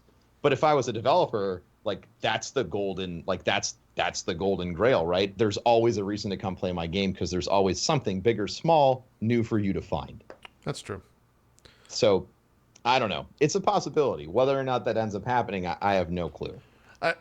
I guess one of the final things I want to ask you, although Twitch is dead right now, so no one can start a stream at all. No one can load anything. So I don't even know why I'm still streaming at this point. Who knows? Yeah, we've dropped down to, I think last ping was 2,300 people are actually still watching. It's pretty. I mean, we're recording for YouTube, so thanks for. And everyone every sticking time a with it. viewer drops, they can't come back. Yeah, So they it's can't just- come back. Yeah. But for you, bro, man, like, I know when a game is getting ready to launch. I am fucking. All I can do is think about it. I get fixated on. I don't want to do anything else. I don't want to talk about anything else. I want to fully wrap myself in said game. And for you, I feel like Destiny is that, but amplified by like a billion, right? So Yeah. what are you like? What are you most excited about right now? What are you looking forward to the most, being a week out from launch? I am looking. I mean, I'm looking forward to the raid. Like on like the most base level. Like I want another world first. Yeah. I want to do the raid. I want to get in there and I want to have that like that first time experience. There's absolutely nothing fucking like it. Like going through the raid for the first time at launch, knowing it can't be spoiled for you. Like I'm just gonna say that, dude. knowing that it can't be spoiled for you. Even on Twitch, like if you don't like, listen, I will give you some. If you're a broadcaster and you're doing like a raid attempt, close your chat. You're not going to be talking to them anyway. Yeah. Are raids You're not not going to release? That's like a week or two after, right? So raid, this is the other unfortunate thing for the PC folks. They're not holding the raid back for PC launch. They've discussed that. Again, that's another reason why I want everything to be lockstep going forward, because if they keep staggering things like that, that's super going to piss people That's off. a huge. It's all going to be figured out by the time we get to it. Yeah, so what's the point, right? You'd have to like literally kill your internet to not know after. I mean, 6 weeks is forever. Yeah. So the raid, so if it follows the patterns of before, the raid will probably launch on a Friday. I imagine with all the story content that they're bringing out, I don't think it's going to be 3 days after the launch that they're doing it. I think it'll probably be September 15th would be my guess. It's my fucking birthday. Fuck you guys, man. I don't want to. Hey, I mean, got shit to do. I don't fucking. September 5th Can't is play my no birthday, console so I'm Destiny. definitely staying out all night and drinking, huh? Yeah. No, so I'm really excited about the raid. Like there's not really a feeling like going in there. Like I remember doing Vault of Glass the first time. I was like, holy shit, like I haven't had like goosebumps and like the hair standing up on the back of my neck and like this laser focus I remember about what I'm doing. When that was going on, both you and Goth, the channels were just blowing up. You had at least probably. Did you guys break six digits? Between our 6 people on the raid team for Taken King, when we were doing the we didn't know that we were ahead of everyone else streaming it until like over halfway through, because people on Twitch they lie to each other all the time. Oh no, like so and so already finished this boss, blah blah blah. And then like by the time people circled through every other channel and then got back, they're like, holy shit, these guys are in first. Right now, I think between the 6 of our channels, we had like 110,000 viewers. Yeah, I remember it was a big fucking deal. Team. Yeah, it was nuts. Like I think Corey had like 65 to 70,000 people. I had 25,000 people. My brother had 6, and all the other guys had between like 2 to 4. Yeah, it was absolutely insane. Do you think like a couple of years later? You think a couple of years later now? Because you guys weren't even going for world first when that was going on, right? You were just playing the game. Okay, so now our attitude towards it is, we want to do our absolute best and be ready and put on a good show. Yeah. So that means like you have to do shit like being geared, making sure that no one's gonna, you don't want anyone in chat like deciding like it's this motherfucker's fault. He doesn't have a gun. Like let's shit his channel up. So like all of us, and we had that. I mean, we had that experience with Crota's End raid. Like one of us wasn't geared up enough, and it was just like a wretched experience for that individual. So our goal is to like get geared enough to do the raid to completion and then do our best. So obviously doing our best could occasionally yield a world first. So like, we'll see. I'm just curious because obviously the community's grown since then. Obviously the game is grown since then. Yeah. Has the like, I guess the hardcore rating is if there even is such a thing in Destiny. I don't know if there's or not because I'm not too involved in it. But has Sure. the quote hardcore rating community like grown to where you're like, oh, there's no way because these guys are gonna do blah blah blah blah blah, and we just can't compete with that because we have to do blah blah blah blah. We have lives, blah blah blah. Like, is that's something that comes up in like WoW and Final Fantasy and some of these other like super hardcore MMO raid guilds, rating areas? Is that something that pops up in Destiny at all, or is it going to be where you guys are like, yeah, no, this is totally doable. We can totally do this. Destiny has and likely always will be like a light version of an MMO, right? So, like Bungie's modus operandi has never been to like, you have to fucking no life the hell out of this if you want a chance. I mean, you still have to work really, really hard, but we're not talking about like, WoW grind 18-hour sessions in between 4 hours of sleep. Right. That's what I was asking. Yeah. Like, type of stuff. Yeah. So I think that I don't think that there's like a group of people I look at and I'm like, well, we're fucked. Yeah. because they're there's not the Korean pro gamers or the Japanese. I mean, we had that like we had that moment with the Taken King. We're like, well, there's no like, we're just gonna have a good time. We're gonna have some beers and we're gonna take breaks and go pee, and like just try and do our best. Like that's all we wanted to do. And then we got world first because like we had a relaxed attitude and we weren't jumping down each other's throats and all this other stuff. Like I think we had been on the Oryx fight for like an hour and then we were all really frustrated. And then Rebelize, like the calmest person on our team, was like, hey guys, let's all just go pee. Like, let's all just take a break, 3 minutes, let's go pee. And we all went pee and we came back and I think it was like 2 more attempts and then we killed him. So I think that there's something to be said, at least for our team, that like being relaxed and stuff can lead to like better results. Right. I think that honestly, if you are geared, I think anyone has a chance at world first, because anyone who watched us do the Taken King, like there was puzzles. You had to figure out what the hell was going on. And we just happened to solve a lot of the puzzles before everyone else. But if we had, gotten stuck on one idea, there's no way it would happen. So it's sort of like, it'll depend on what kind of puzzles there are and whether or not we make the right guess. I thought we had to learn how to read the Hive language against one of the bosses. I do remember that. That's a huge joke and is completely nonsense. Wrong. Although I will tell you, I cannot wait to see stuff like that in Destiny 2. Yeah, like stuff outside of just find the glowing spot and shoot at it till it dies. Totally. Like, I cannot wait to do more involved stuff than that. I had vindication. I had vindication about that because like a year after the launch, I was taking excessive profanity and the rest of the C-Force broadcast team. You can say Cunt Force. It's okay. Cunt Force, the rest of the Cunt Force through the raid for the first time. And all 3 of them, their first reaction was, oh, look at these runes. I think we have to try and read the Hive language. Like, the first fucking thing they said. And I was like, yes! Like, yes, motherfucker! Then did you respond, well, actually, guys, this actually says this. No, I fucking gave them 30 minutes of trying to figure that shit out. Oh, I was just like, yes! Oh, my God. I didn't know that would happen. Oh, it was awesome, man. So I'm overwhelmed with excitement. I can't wait for moments like that. There's nothing like it. I don't think Destiny has anything like this, but is there like an in-game economy where you can like trade with other players, or is it all? Is there no trading? There's still no trading, right? Still no trading. Yeah, no trading. Okay, I didn't think there was like a economy within the game. I don't think they're going to introduce trading either. You think that's always it would kind of kill the exotic grind if you could just be like, well, let's just go buy this.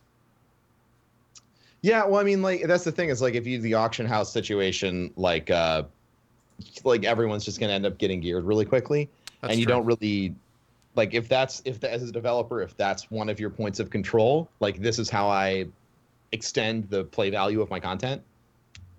If you have folks that grind true. it, turn around and they start auctioning things, suddenly, you know, anyone who comes after that first week is going to be able to complete their gameplay loop really quick.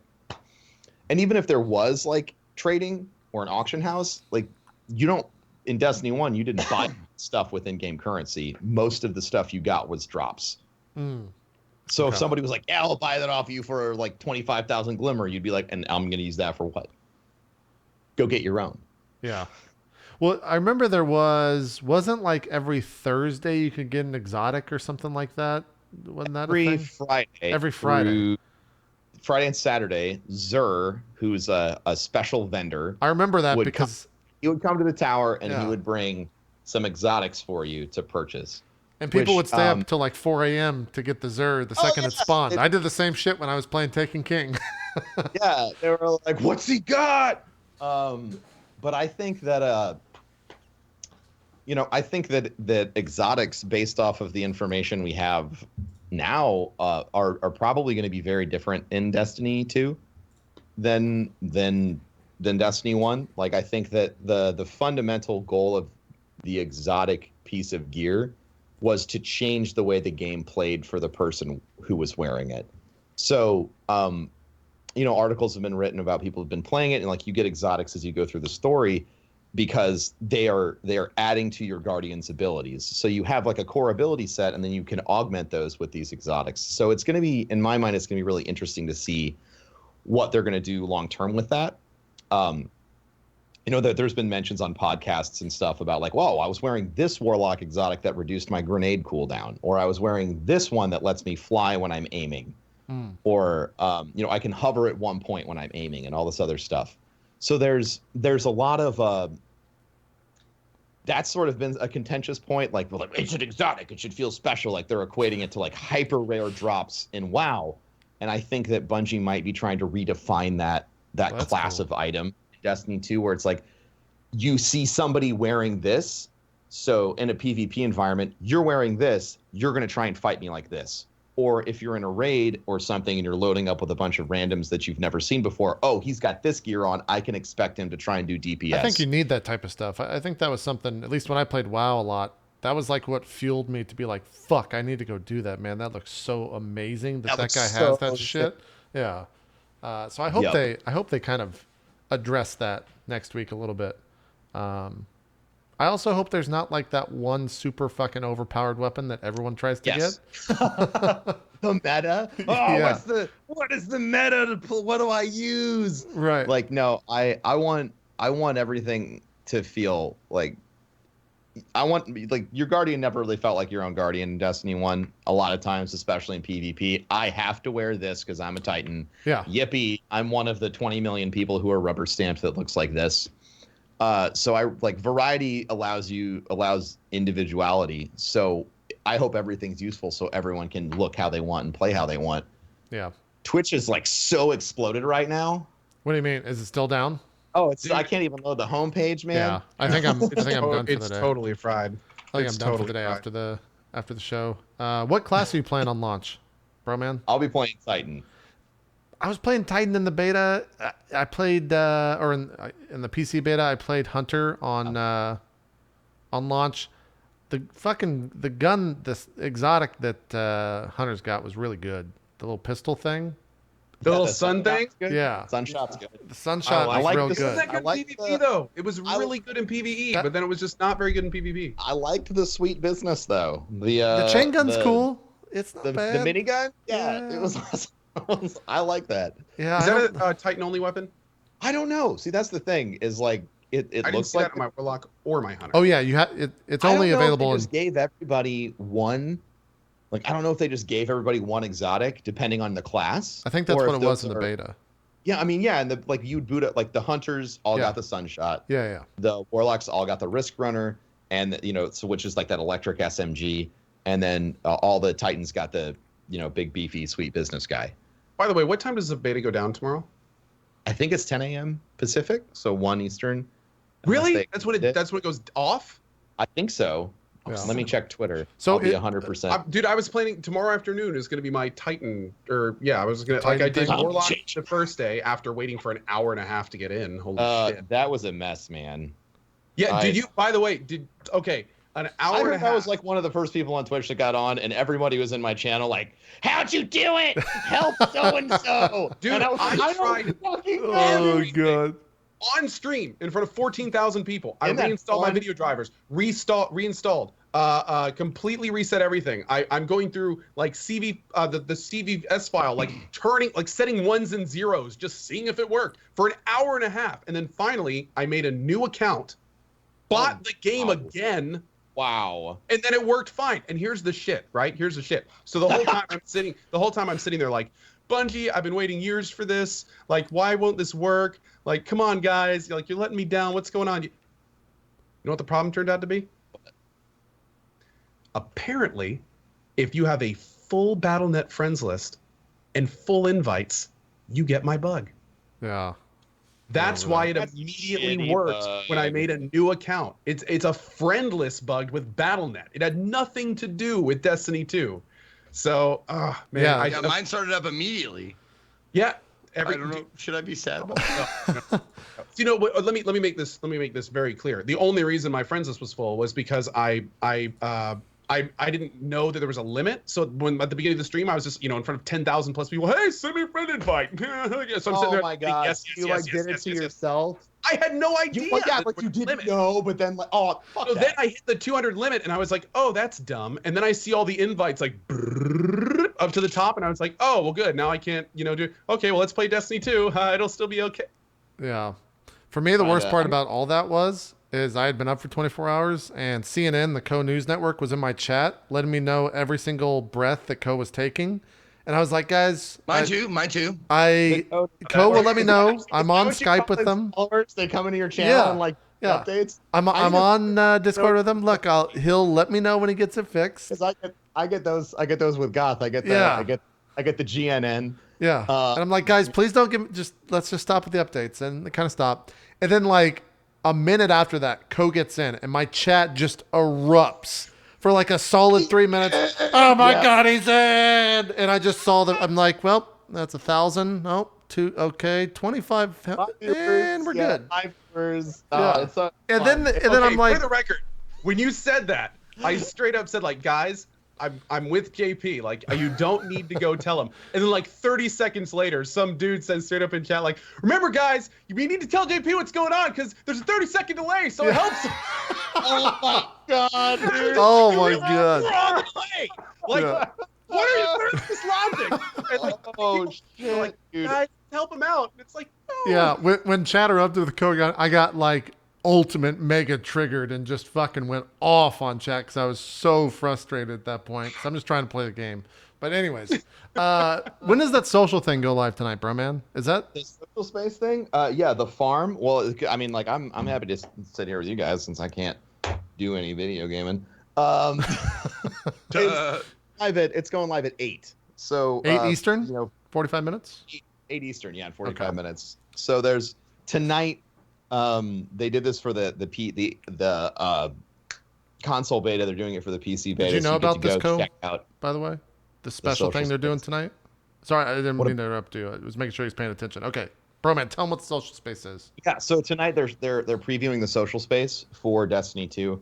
It's just like you get to go, you get to walk around, you get to see like what's there. The vendors aren't there, but you like get to see the space where like this is the farm, this is the place that's going to evolve as you advance through the story. You get tomorrow? tonight. Yeah, but it They won't be did this there last time. They did this last time. Here's how the console thing went down, okay? They did this. At the end of this, they announced they were extending everything one more day so they could test the servers a little bit more. And so like if it follows lockstep, you'll get 24 hours to play the game. 24 more hours to play the game. But there's like no promises there. They wanted to do that because they wanted to like pull some wires out and like mess with their servers to make it as impossible to play as they could, so that way they could test it. So they might or might not need to do that since they're running everything with Blizzard. So I don't know. Yeah. But so like fingers crossed that it's like the exact same thing. And they're like, hey, surprise, but not really, but surprise. They'll probably do. They probably will extend it. I mean, if they need more server testing, they'll probably extend it. That's what I've been saying that all week. They're like, it's really dumb that it ends, blah. And I was like, that's probably going to go one more day. Yeah. It's, I mean, I guess it makes sense with the game coming out next week, but I would have thought that they would run the beta over the weekend because that's when you're obviously going to get the biggest influx of players able to play, just generally able to play. But Here's why I think they're not doing that. It's because I think that they are incredibly sensitive to like bad press. And so if you are doing server testing and they know, like, this is why they moved the launch date from Friday to Wednesday, because they knew if they launched on a Friday, I mean, they've said this, if they launch on a Friday, that is statistically their heaviest day of the week for players. And so if they have that on top of Destiny 2 launching, like, it could blow their shit up and no one could play. So they decided to launch it midweek so they could hopefully, like, okay, get people in here, get them in the rhythm of things, and then the big hit comes Friday, but it's not as big because people have already been playing. Yeah. It might not matter at all because people are straight ravenous about Destiny, so like shit could blow up on Wednesday, easy peasy. What time Wednesday, do you know? It's midnight. It's midnight on the 6th, midnight Eastern on the 6th. So however, Tuesday morning or Tuesday night, Wednesday morning? So if you're on Pacific time, it would be 9 a.m. or 9 p.m. on the 5th is when it's going to go live in the Americas. Okay. All right. But they've also, and this is the other thing, is Bungie, it's been mentioned, but they haven't said it directly, is that it's probably going to be like a rolling launch, which means it's going to go live in New Zealand first. New Zealand also. That sucks, man. Yeah, it's a thing. Fucking excessive profanity. Always getting that early access. Early access, man.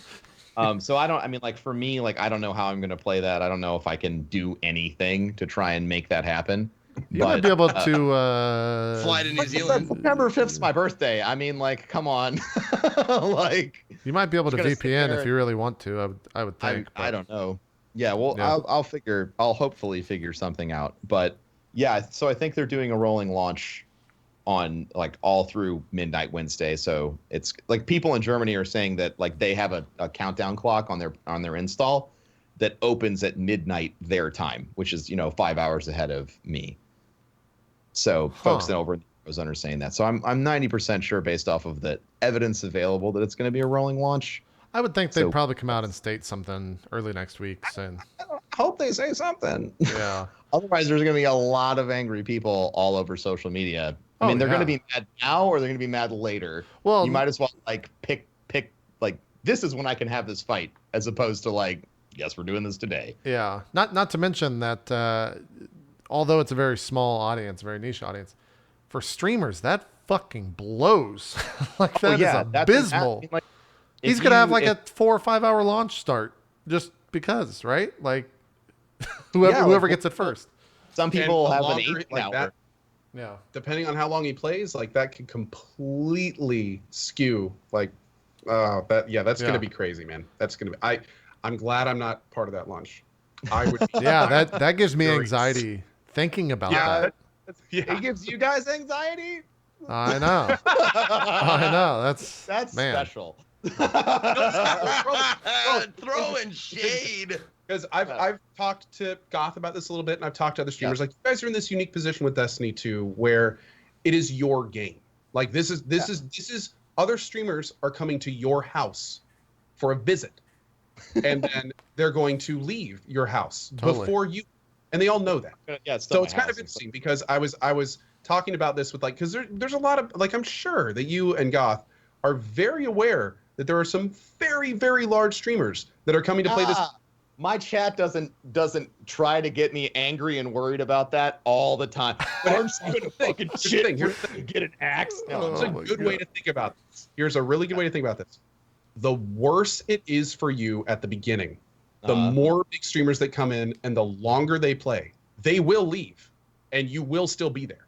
The worse it is at the beginning, that's what I was telling Goth. Better it will be long term. Like, there's no question. So if it's fully aware of a shitty launch, meaning games like God status. Oh, like everyone's sticking around like, for months and months. I can't wait to see you, Goth, T-Rex, like the Destiny community. I can't wait to see what that looks like when all the big streamers leave, which they will do inevitably. So it's gonna be like leveling up that community with Destiny 2. I know. Well, that's the thing, and that's how I always have viewed it and spoken about it. Whenever I get this question in chat, I'm like. And again, like, this goes back to the first thing we talked about. I believe in like elevating Twitch as a platform and helping everybody get better, right? So in my mind, if I can introduce somebody via a raid or a tweet to a different broadcaster and they fall in love with that broadcaster and never come back to my channel ever again, that's fucking awesome because I helped them find their home on Twitch. And so all of these massive big broadcasters are going to be introducing their communities to a game that someone in their community might fucking fall in absolute love with. And then when that broadcaster moves on, well, I still love this game. What am I going to do? I want to watch this game on Twitch. I want to raid with people. I want to play with people. I want to figure out how to do this. And then there's this whole community there for them. So like in my mind, like that's how I look at it. Like it is like there's this community and it's this house and it's always going to be there. Like the Destiny directory has been through some shit, especially considering, you know, the huge content droughts, and it's managed to survive all of that. And just because there's a whole bunch of people that are being introduced to the game, you have a whole bunch of potential new friends. It's not a bad thing. It's not an awesome thing, and it's going to be fantastic. In particular, I have made more friends from this specific game, from Destiny. Yeah. Like I've made friends through other games, but this one in particular dwarfs every other game that I've been a part of. Which is kind of weird because it doesn't have that much of a social component to it, except if you want it to, right? You know, like there's another game on the market, and the second Destiny launched, the only thing I could think about was this other game, and it was Monster Hunter. Monster Hunter has very minimal social engagement, but the entire focus of Monster Hunter is finding a team, going out against tremendous odds, and kicking that thing's ass. And when Destiny launched, PvP was not a huge component. Like, PvP in a lot of ways got buoyed up when the Trials of Osiris DLC launched and sort of elevated it to this consistent status where the game could always get attention because of this event. But when Destiny first launched, it was a PvE-oriented game, and so everyone in the community was working together to beat the game. And when you have this mentality of like we're forced to work together, whether we want to or not, I think that it builds a community where people are used to making friends. And so I saw a lot of it. Like I learned how to play Monster Hunter streaming it on Twitch, and you guys all know what it's like to learn a game that has depth in front of an audience. It is occasionally a fucking nightmare. Nothing but positive, really. Just positivity and unflinching respect for us making our own decisions. Yeah. You and your experience comes before their opinions. Yeah. So, but when I picked up Monster Hunter and I learned it on Twitch, the Mon Hun community would come to my chat and be like, "Yo, bro, man, I noticed that you're using like this axe. Not use a different weapon." They would literally say, "I use sword and shield and I like it a lot, but did you know this axe combo?" And I was like, Did you just tell me how to, like, an actual tip and not tell me to throw that in the dumpster and buy a sword? What the fuck's happening? And this would happen over and over again. I get into a fight and I wouldn't know the mechanics. They'd be like, "Bro, man, this guy's going to glow green and then spit fire at you. You want to dodge like 4 frames after he glows." And I'm like, what the hell is going on? like this is nuts. And so like that feeling, I really just like by default, like that got captured by the Destiny community. Maybe because of the minimal social features, maybe because it was an ugly puppy when it launched, or maybe because of the style of play that you had. But yeah, like it is a community where people like to make friends. Yeah. I didn't Dude, Destiny 2, it was pretty impressive just in the time that I was like trying to get it to work and playing. Like I had so many questions because when I first sat down with the Destiny 2 PC beta, that was the first time I ever sat down to play it, to enjoy it, to play it with making future plans. Like this is what I'm going to be doing for potentially hundreds of hours. Like, right. Do this. So I'm sitting here looking through the menus. Like I didn't even know you could right click on stuff. And then I did. It was like, you can mod this shit. Like I had all these questions and just answer after answer after answer after answer. I got to admit, there's not a lot of communities like that. The only other one in recent memory, and was blown away by this, the PoE community, Path of Exile. Oh yeah. I was Incredibly about to ask awesome about that. Yeah. Path of Exile and Final Fantasy community both are very much like that. The Final Fantasy community was really good. When I was playing 14, I could ask a question in chat. I would get a decent, non-sarcastic answer. And I was like, am I at my grandma's house? Like, what the hell? Yeah. Especially, man, a lot of times I don't think viewers understand how much we appreciate that. Like it's been a couple times that someone has given a basic tip and I've been like, oh man, thank you for that. And then someone else is like, well, that's pretty basic. And I'm like, yeah, but he told me nicely. And like, you have no idea how cool that is. Yeah. It's a better tip. So I don't know, man. It's very impactful. There's a huge difference between like dodge 4 frames after he turns green and dodge when he turns green, fuckhead. Yeah. Oh yeah. Hey, does this guy know how to play the game? Does he know you can This dodge? guy- The B button dodges, by the way, if you were wondering. Yeah. Is he new? My favorite one is like when you're in the obvious tutorial stage. The obvious, like you're fucking like it's like there's a pop-up menu on screen that's like, if you push forward on the stick, you will move forward. And it's like that shit's on the screen, and some guys in chat's like, what a fucking noob. What a fucking noob. He's not even dash I rolling. like those assholes are Jersey for you because they're Jersey for me as well. They're Jersey for me every time they're Jersey. Look at this fucking piece of shit. That's how they are. Like they're either Jersey or like not like like really angry. I go that every once in a while. My guys skew more that way. They skew more like the King Kong's dick that I think, and chat is now one of them. The two best I'd say, especially on like a Dark Souls game. Have you tried not dying yet? Yeah. And then the second classic one. Oh, that's great. Have you tried getting good? Yeah, Has that that one's been something you've attempted with this boss yet? Because I haven't seen you do that yet. If you'd want to give it a try, I'd love to watch. But it's funny how the get good comment is such a staple comment, but it's still the most triggering, I think, when you're fucking having a hard time with something. You're having a hard like I can when someone's like, haha, lol, get good, and you're like playing all right, and it's like a game you're used to, you're like, yeah, dude, I need to get good. But when you're struggling, someone says get good, like, I'll show you. Good. Exactly. I'm trying to get good, God damn it! It's funny how that's that old quote, but just with different words in it. Like, when you do well, the whole world does well. When you fail, you fail alone. Yeah. Yes. Everyone is doing much better than you when you're failing. Yeah, it's true. Oh my god, dude. I always love coming here, man. Thank you guys. Yeah. Thanks again for coming on. Luckily, we got to get you a little longer, or have you a little longer, because Twitch died. So. Because shit exploded, man. Yeah. Serendipity.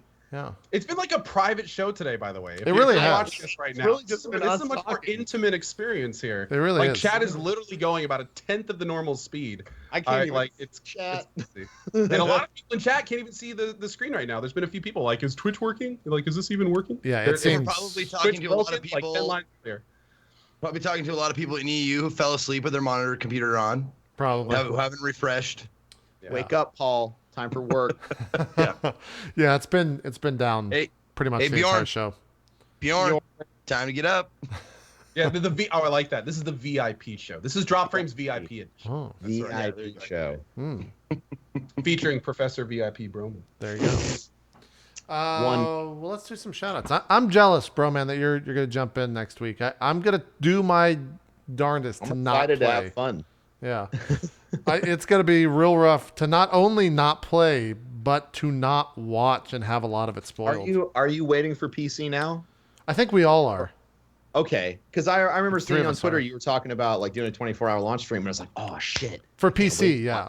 Oh, for PC. Well- Damn it. Yeah, well, here's the I thing. think actually a lot of us are doing like long release streams for PC. I know Yeah. I'm in I'm that. fucking because like last time I did a 24-hour and then I like followed that with subsequent like 18 hours to get ready for the raid. And It's dreadful when that happens, dude. It wrecked. sucks. Yeah. I got wrecked, and I've been like testing my energy output, I guess, like maximizing my amount of time I can stream, and then like with the short recovery. So I think I'm honestly, probably- it's more manageable to do like 12 to 16 and then sleep Yeah. for like 4 to 8 than it is Yep. to do a 24, go to sleep for 4 to 6, and then Dude. do it again. You just die. I do not do 24-hour streams anymore. What I do is I set I've done days. 11 of them. I set days, and people are like, okay, what's that mean? Well, I do 12 to 18-hour streams for X days in a row. Yeah. So Yeah. for Destiny, I'm doing probably at least 3 to 5, like 3 to 5 days of 12 to 18-hour streams every day. I'm still going to get a full night's sleep every night because that's why I want to put on 12 to 18 hours of somewhat entertaining stream. Good stream, yeah. Dude, I'm so old now. If I try to do a 24-hour, the last like 6 hours, Oh yeah. My last bad. 24-hour stream was Rise of Iron launch. That was my 11th 24-hour stream Jesus, that's a since lot. I started on Twitch, and I literally I like the last 4 hours I thought I was doing fine, and then like the next day I got like texts from friends, and like they were keeping my wife up, like they're like, did Ben go to sleep okay? Like was he okay? Like, did she have to go to the hospital? And I was like, that's not good feedback. Yeah. I definitely lose my inhibitions the deeper I get into a 24-hour stream, to where I Yeah. just don't give a fuck what I'm saying or what's on stream anymore. Oh yeah. And it's definitely more enjoyable, but like once I go to sleep and get back up, the next stream is just man, I just cranky as a motherfucker. The smallest things will set me off. It's bad. It's bad. I used to have like the punch drunk kind of feeling when I did 24 hours. where I was, That's like, what I get. sleepy at the end of them. But see, you kind of grow out of that eventually, and Yeah. you get to You a don't point get it where you anymore. just get tired. it starts becoming difficult to talk. Oh yeah, I remember the end of the That's end of the the phase last I'm at stream, right. I was taking deep breaths, and I was like, one more sentence, Ben. People are watching you. Talk to them. One more sentence. Like literally, just like motivating myself, and I would like plan what I was gonna say for like 30 seconds, and I'd be like, "You guys, this is fun, right? Like we're having a good, yeah." And then everyone's in chat. Is he drunk? Coming to the end of coming to the end of my first year of streaming, I did a 36-hour release stream, beginning to end. Took That's 3 a bathroom lot. breaks the entire time. 36 hours. The last bit of that was just Death. nonsensical talk. I sounded like one of those deeply religious people, like like I wasn't even making You're just like sense. you're just meditating. It was on making thought. sense up here, but someone even showed me like I went back, like I wasn't making any sense. I was just Yeah. clicking. I was clicking on shiny things on the screen for like 2 hours. It's more horrifying to me because like, man, I'd like for me, like I'm old enough to get to that point where I have like massive levels of concern about my own health. Like something will happen, I'm like, I'm gonna fucking die. Oh yeah. No, I'm a I'm hypochondriac like too. cramp on my leg, like, oh, there it is. That's deep vein thrombosis. It's gonna go right in my brain. Here comes stroke. Like that's Yeah. like, I have So- to ask, by the way, you mentioned that. Do you have a uplift desk? Is that a standing desk or no? who, me? Yeah. I used to have a standing desk. Okay, all I don't anymore. I just have like therapeutic back and ass pillows. Ah, fancy. I gotta get me some of those therapeutic ass pillows. Oh, Get that look at this sponsorship. shit. Look at this. Look at this. What do you got? It's a everlasting comfort. Huh. It's got you put it this way. Is that supposed to go around your neck and you're just Yep, sitting you on put it? like this. Your tailbone goes in the Oh, I this thought that was bit. for your balls. Yeah. That's what I thought. That's why I was too. like, Broman, I don't think that's supposed to be your That's where tailbone. you put the pee-pee cup. I literally do this. I was like, God, this shit's really fucking uncomfortable. And they're like, well, how do you have it set up? So I pull it out and it's like this, right? This is for my balls, right, dudes? And everyone's like, no, I have one. That's for your tailbone. And I No, was like, silly. That's where you put the poop sock. yeah, that's for your butthole, dude. Like, and I was like, oh, Don't you watch South Oh my Park? god. I flipped it around and shit, dude. I was like, oh, this is great. Jesus. Is it good? Jesus. Is it It worth is a get? It was like $24 memory foam. I have a really like this chair was the perfect height, but like wrong every other way. So That's the number. I got That's the the- biggest improvement I've done. Is 2 improvements: the chair, and this is gonna sound so selly, but doing 24-hour streams, doing longer streams, it's really easy to just drink Soylent and not have any actual like bad carb yeah. loads or sugary foods. It's really easy. I was on I did Soylent for 2 meals for like God, it was back when I was living in St. Louis for like a year. Yeah. I would do it for breakfast and lunch, and those I've always felt like on while I was broadcasting. Because I would feel like nourished, but I wouldn't like crash really hard. I always loved that stuff, but not like still use everyone. No, I don't anymore. I do. What made you stop? Yeah. What made you stop? I'm curious. I altered my diet. So I was doing that because I had stopped powerlifting due to an injury, and so I was trying to figure out simple ways to meter my like calorie intake because I was just blowing up. So that I was like, okay, well I can have 2 of these a day. I know I'm getting my nutrients, and I can have 1 meal at night. So now I'm back to training again. So I do what I used to do, which is intermittent fasting. where it's like I don't eat for 18 hours, and then I have a 6-hour window where I eat. Whoa. Yeah. How's your energy level with that?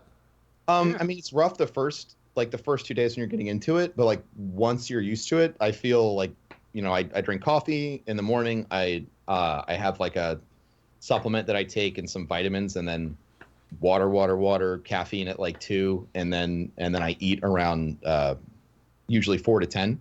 Is it a big carb intake or no? You can eat intermittent fasting kind of however you want. You don't have to eat a tons of carbs if you don't. A lot of people do this like coupled with like a ketonic diet. Yeah.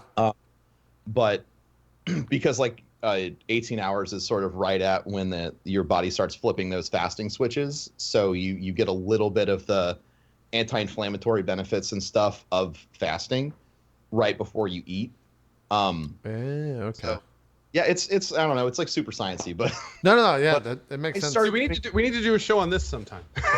like now I'm getting all interested. It's like we got 20 minutes left. I started doing it because I have Crohn's disease, and one of my doctors recommended it to me, and he's like, if you give your intestines more of a break in between feeding, sometimes people have beneficial results. So, he's like, so spreading your meals out or like doing a lot of small meals, because it allows like a whole bunch of Crohn's related stuff, but like basically like it can assist you because it's anti-inflammatory and your stomach's not always working. So it has less of a chance to act up. So I started doing it for that, and it just sort of turned into like a lifestyle thing. But yeah, intermittent fasting's really cool. You can do it with any sort of regular diet. You don't have to change everything if you don't want to. And I don't know, it works good for me. It helps me. I feel like I'm on. Like I used to eat, twice during my stream, and every time I'd fucking crash out. So now I feel like I can stream for a long time, and then I can have a reasonable meal on stream, and then I'm not like crashing and falling asleep. Right. So yeah, it's really cool, and like I don't know if you're a broadcaster, I recommend checking it out. It's nice to not have to worry about feeding myself while I'm streaming. That's why I've been on such a Soylent. Yeah, that's why I've been Soylent. Yeah. Yeah. Now they have like the coffeeist versions or whatever. How good is that? Is it good? It definitely has an acquired taste to it. I always stutter, and people are like, "Oh, it's bad." It's like, no, it's because I'm trying to deliver the best way to tell you what it tastes like. I loved Soylent when I drank it, but most other people I would drink it and I'd be like, "Oh, this is great. It tastes like pancake batter." And then other people will be like, "It tastes like pancake batter." Yeah. Yeah. Shit, I'm like, tastes so like it pancake tastes batter. like delicious pancakes. Like, you shut the hell up. Like, Wait a second. I like Belgian no. waffles. I like eggs, but I don't like raw eggs. Like I don't want the eggs before. I don't want pancakes before they're fucking done. If I like Belgian waffles, would I like Soylent? You wouldn't like the base Soylent. You would like cacao probably, which is again Chocolate. very very specific here. It tastes like Diet Slim Fast chocolate. that's very Like specific. that's something people drink normally? After a while, to me, I just say it tastes like chocolate milk. But to people that are trying it for the first time, it tastes like Diet Slim Fast chocolate. But to me, it's like, oh yeah, it tastes like chocolate milk. But I haven't had chocolate milk in a year, and there's a fucking reason for that because I don't want to ruin it. It might ruin everything. And that's the same thing for like the cafe vanilla that they put out. It tastes like a vanilla frap from Starbucks. No, I've had this experience with soda, with Pepsi, Coke, whatever. Yeah. I didn't drink it for several years, and then I took a swig of like, I wonder what Mountain Dew tastes like now, and it was just fucking way too sweet. Oh, it's way too sweet. Yeah. So I'd be curious to see if you took a chug of chocolate milk and be like, ooh, I can't do this anymore. I could tell you right now, it would be thicker. It would be more of a chocolate taste than I would want. And I wouldn't be able to I can chug a Soylent in like 5 seconds and move on. That's 400 calories just done.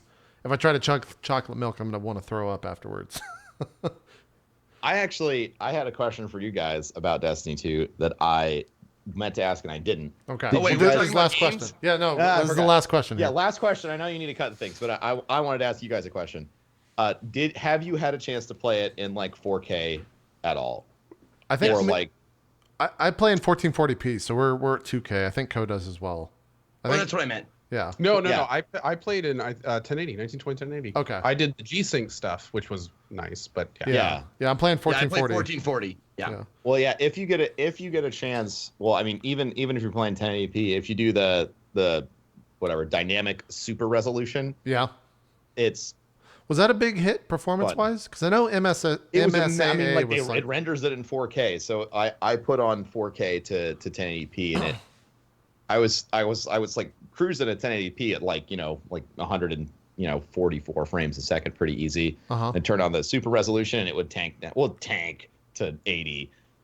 So it still did that's not too fine. bad. I have a 1080 Ti, so I was just like curious about I was having a lot of screen tear issues to start until I put it in windowed full screen. Yeah. I gotcha. Broman, did you end up getting that card, by the way? I know we were DMing back and forth about that. Oh, dude, yeah, no, I got it, and there's something wrong.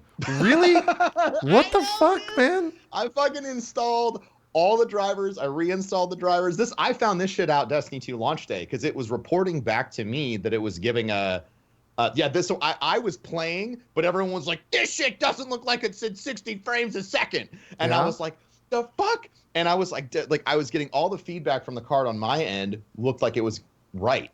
Okay. I opened up my stream and it was like this variable frame rate. It looked like it would go down to like 30 and then like 45 and like 30 and then 60. Were you using XSplit? No. Okay, because XSplit has an issue when it takes in 4K, it won't be a steady 60. But if you're using OBS, that shouldn't be an issue. Yeah, I know. That's why it was weird. Yeah. So I don't know. did you figure it out? I mean, I just went back to my old cap card. I'm just gonna wait. I just went back to running it straight 1080p through the thing, so I can't use my 1440 monitor right now and cap it properly. I have trouble too with that. But I got fingers. I mean, I got fingers crossed that whatever the new Elgato card will be good. We'll see. Yeah, I don't know. The backstory here is that Broman hit me up asking me what card I used. And I said, yeah, I just used the MageWell, blah, blah, blah. And he goes, oh, man, every time I've ordered those, I've always had issues. I was like, yeah, I just used DOA it. or something. Yeah, I've always used, like I just bought one 2 weeks ago to use for Aurelian's PC and at her place. And it worked great. Captured 1440p monitor, no problem. Runs fine, blah, blah, blah. It's like, yeah, I've always had issues. Just order this, try it. And then you're like, yeah, it fucked up. So I think you're just cursed. I don't know. I don't know what the issue is. Mean, that's kind of cool because Broman actually gave me a call yesterday while I was playing PoE. Oh, shut the fuck. Oh yeah, okay. So now you gotta tell a story because I'm confused. That happened this fucking week, didn't it? Oh my god. Okay. What story? So here's what happened. This from my end. Here's what happened. Omid sends me a message and he's like, "Are you blowing co-op on stream?" And I thought he meant like, was I shit talking you? And I was like, no, I would never. Yeah, that's what blowing up means. This? What does that mean? Well, it can also. And real like quick, before you continue, let me set the scene on my side. I'm sitting here playing PoE, and all of a sudden I start hearing. Brr, brr, brr, brr, brr, brr. I'm like, what the hell? And then all of a sudden this little thing pops up in the bottom right and it says, Professor Broman is attempting to voice chat with you on Steam. Oh. So I bring it up and there's literally, I scroll back in the window, like 30 calls. Like, Professor Broman has ended. Has ended. What the has fuck? called, has ended.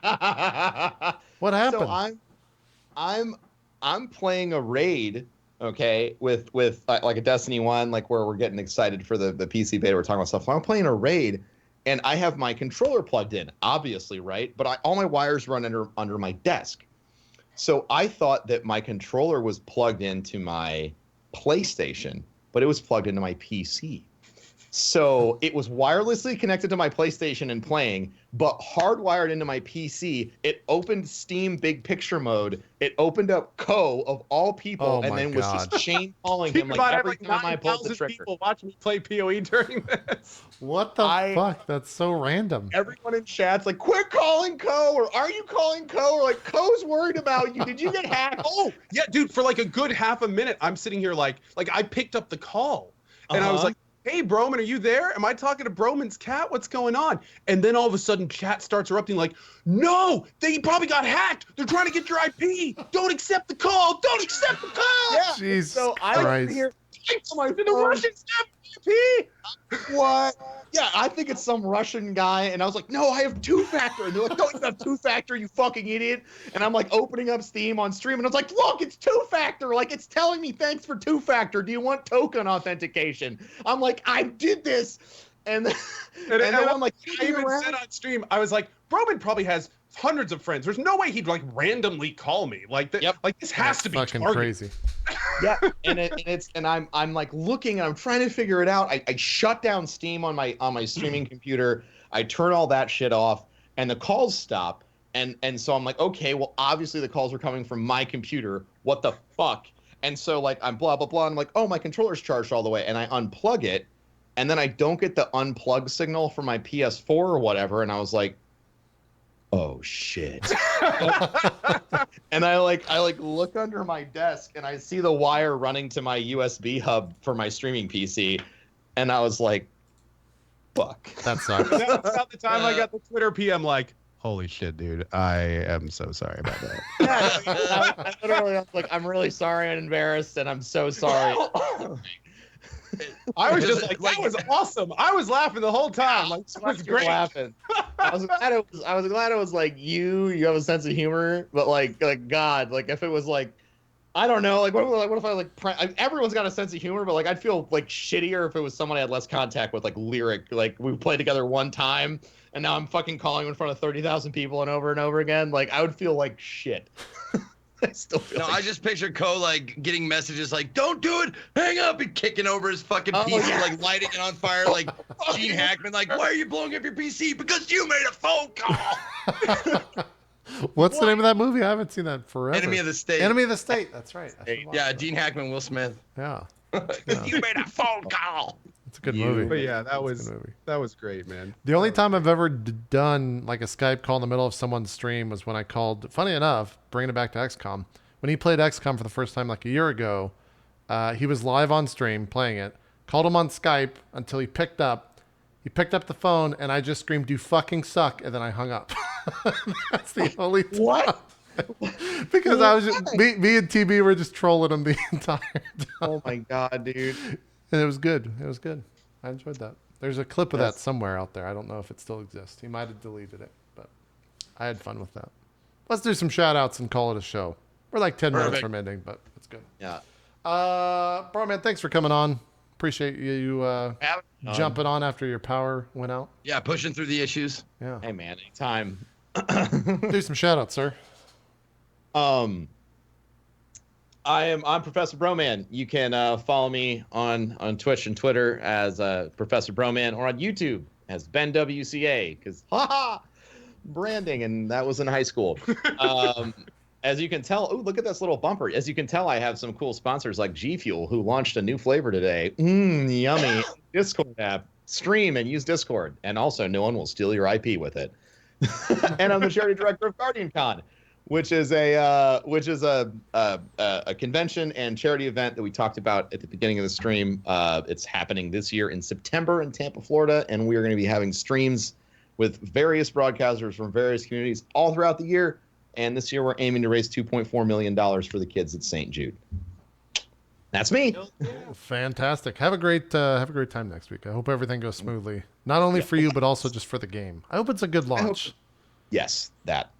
Yeah. I hope we're not Thursday next week. Or I guess Drop Frames will be live next Wednesday, so we can talk about the launch and see how it's been going. That's true. It's gonna be sick, man. Yeah. Yep. Yeah. Zeke, I might have to double dip just so I can see. I knew this was get some research in. One that was gonna break. I knew it was.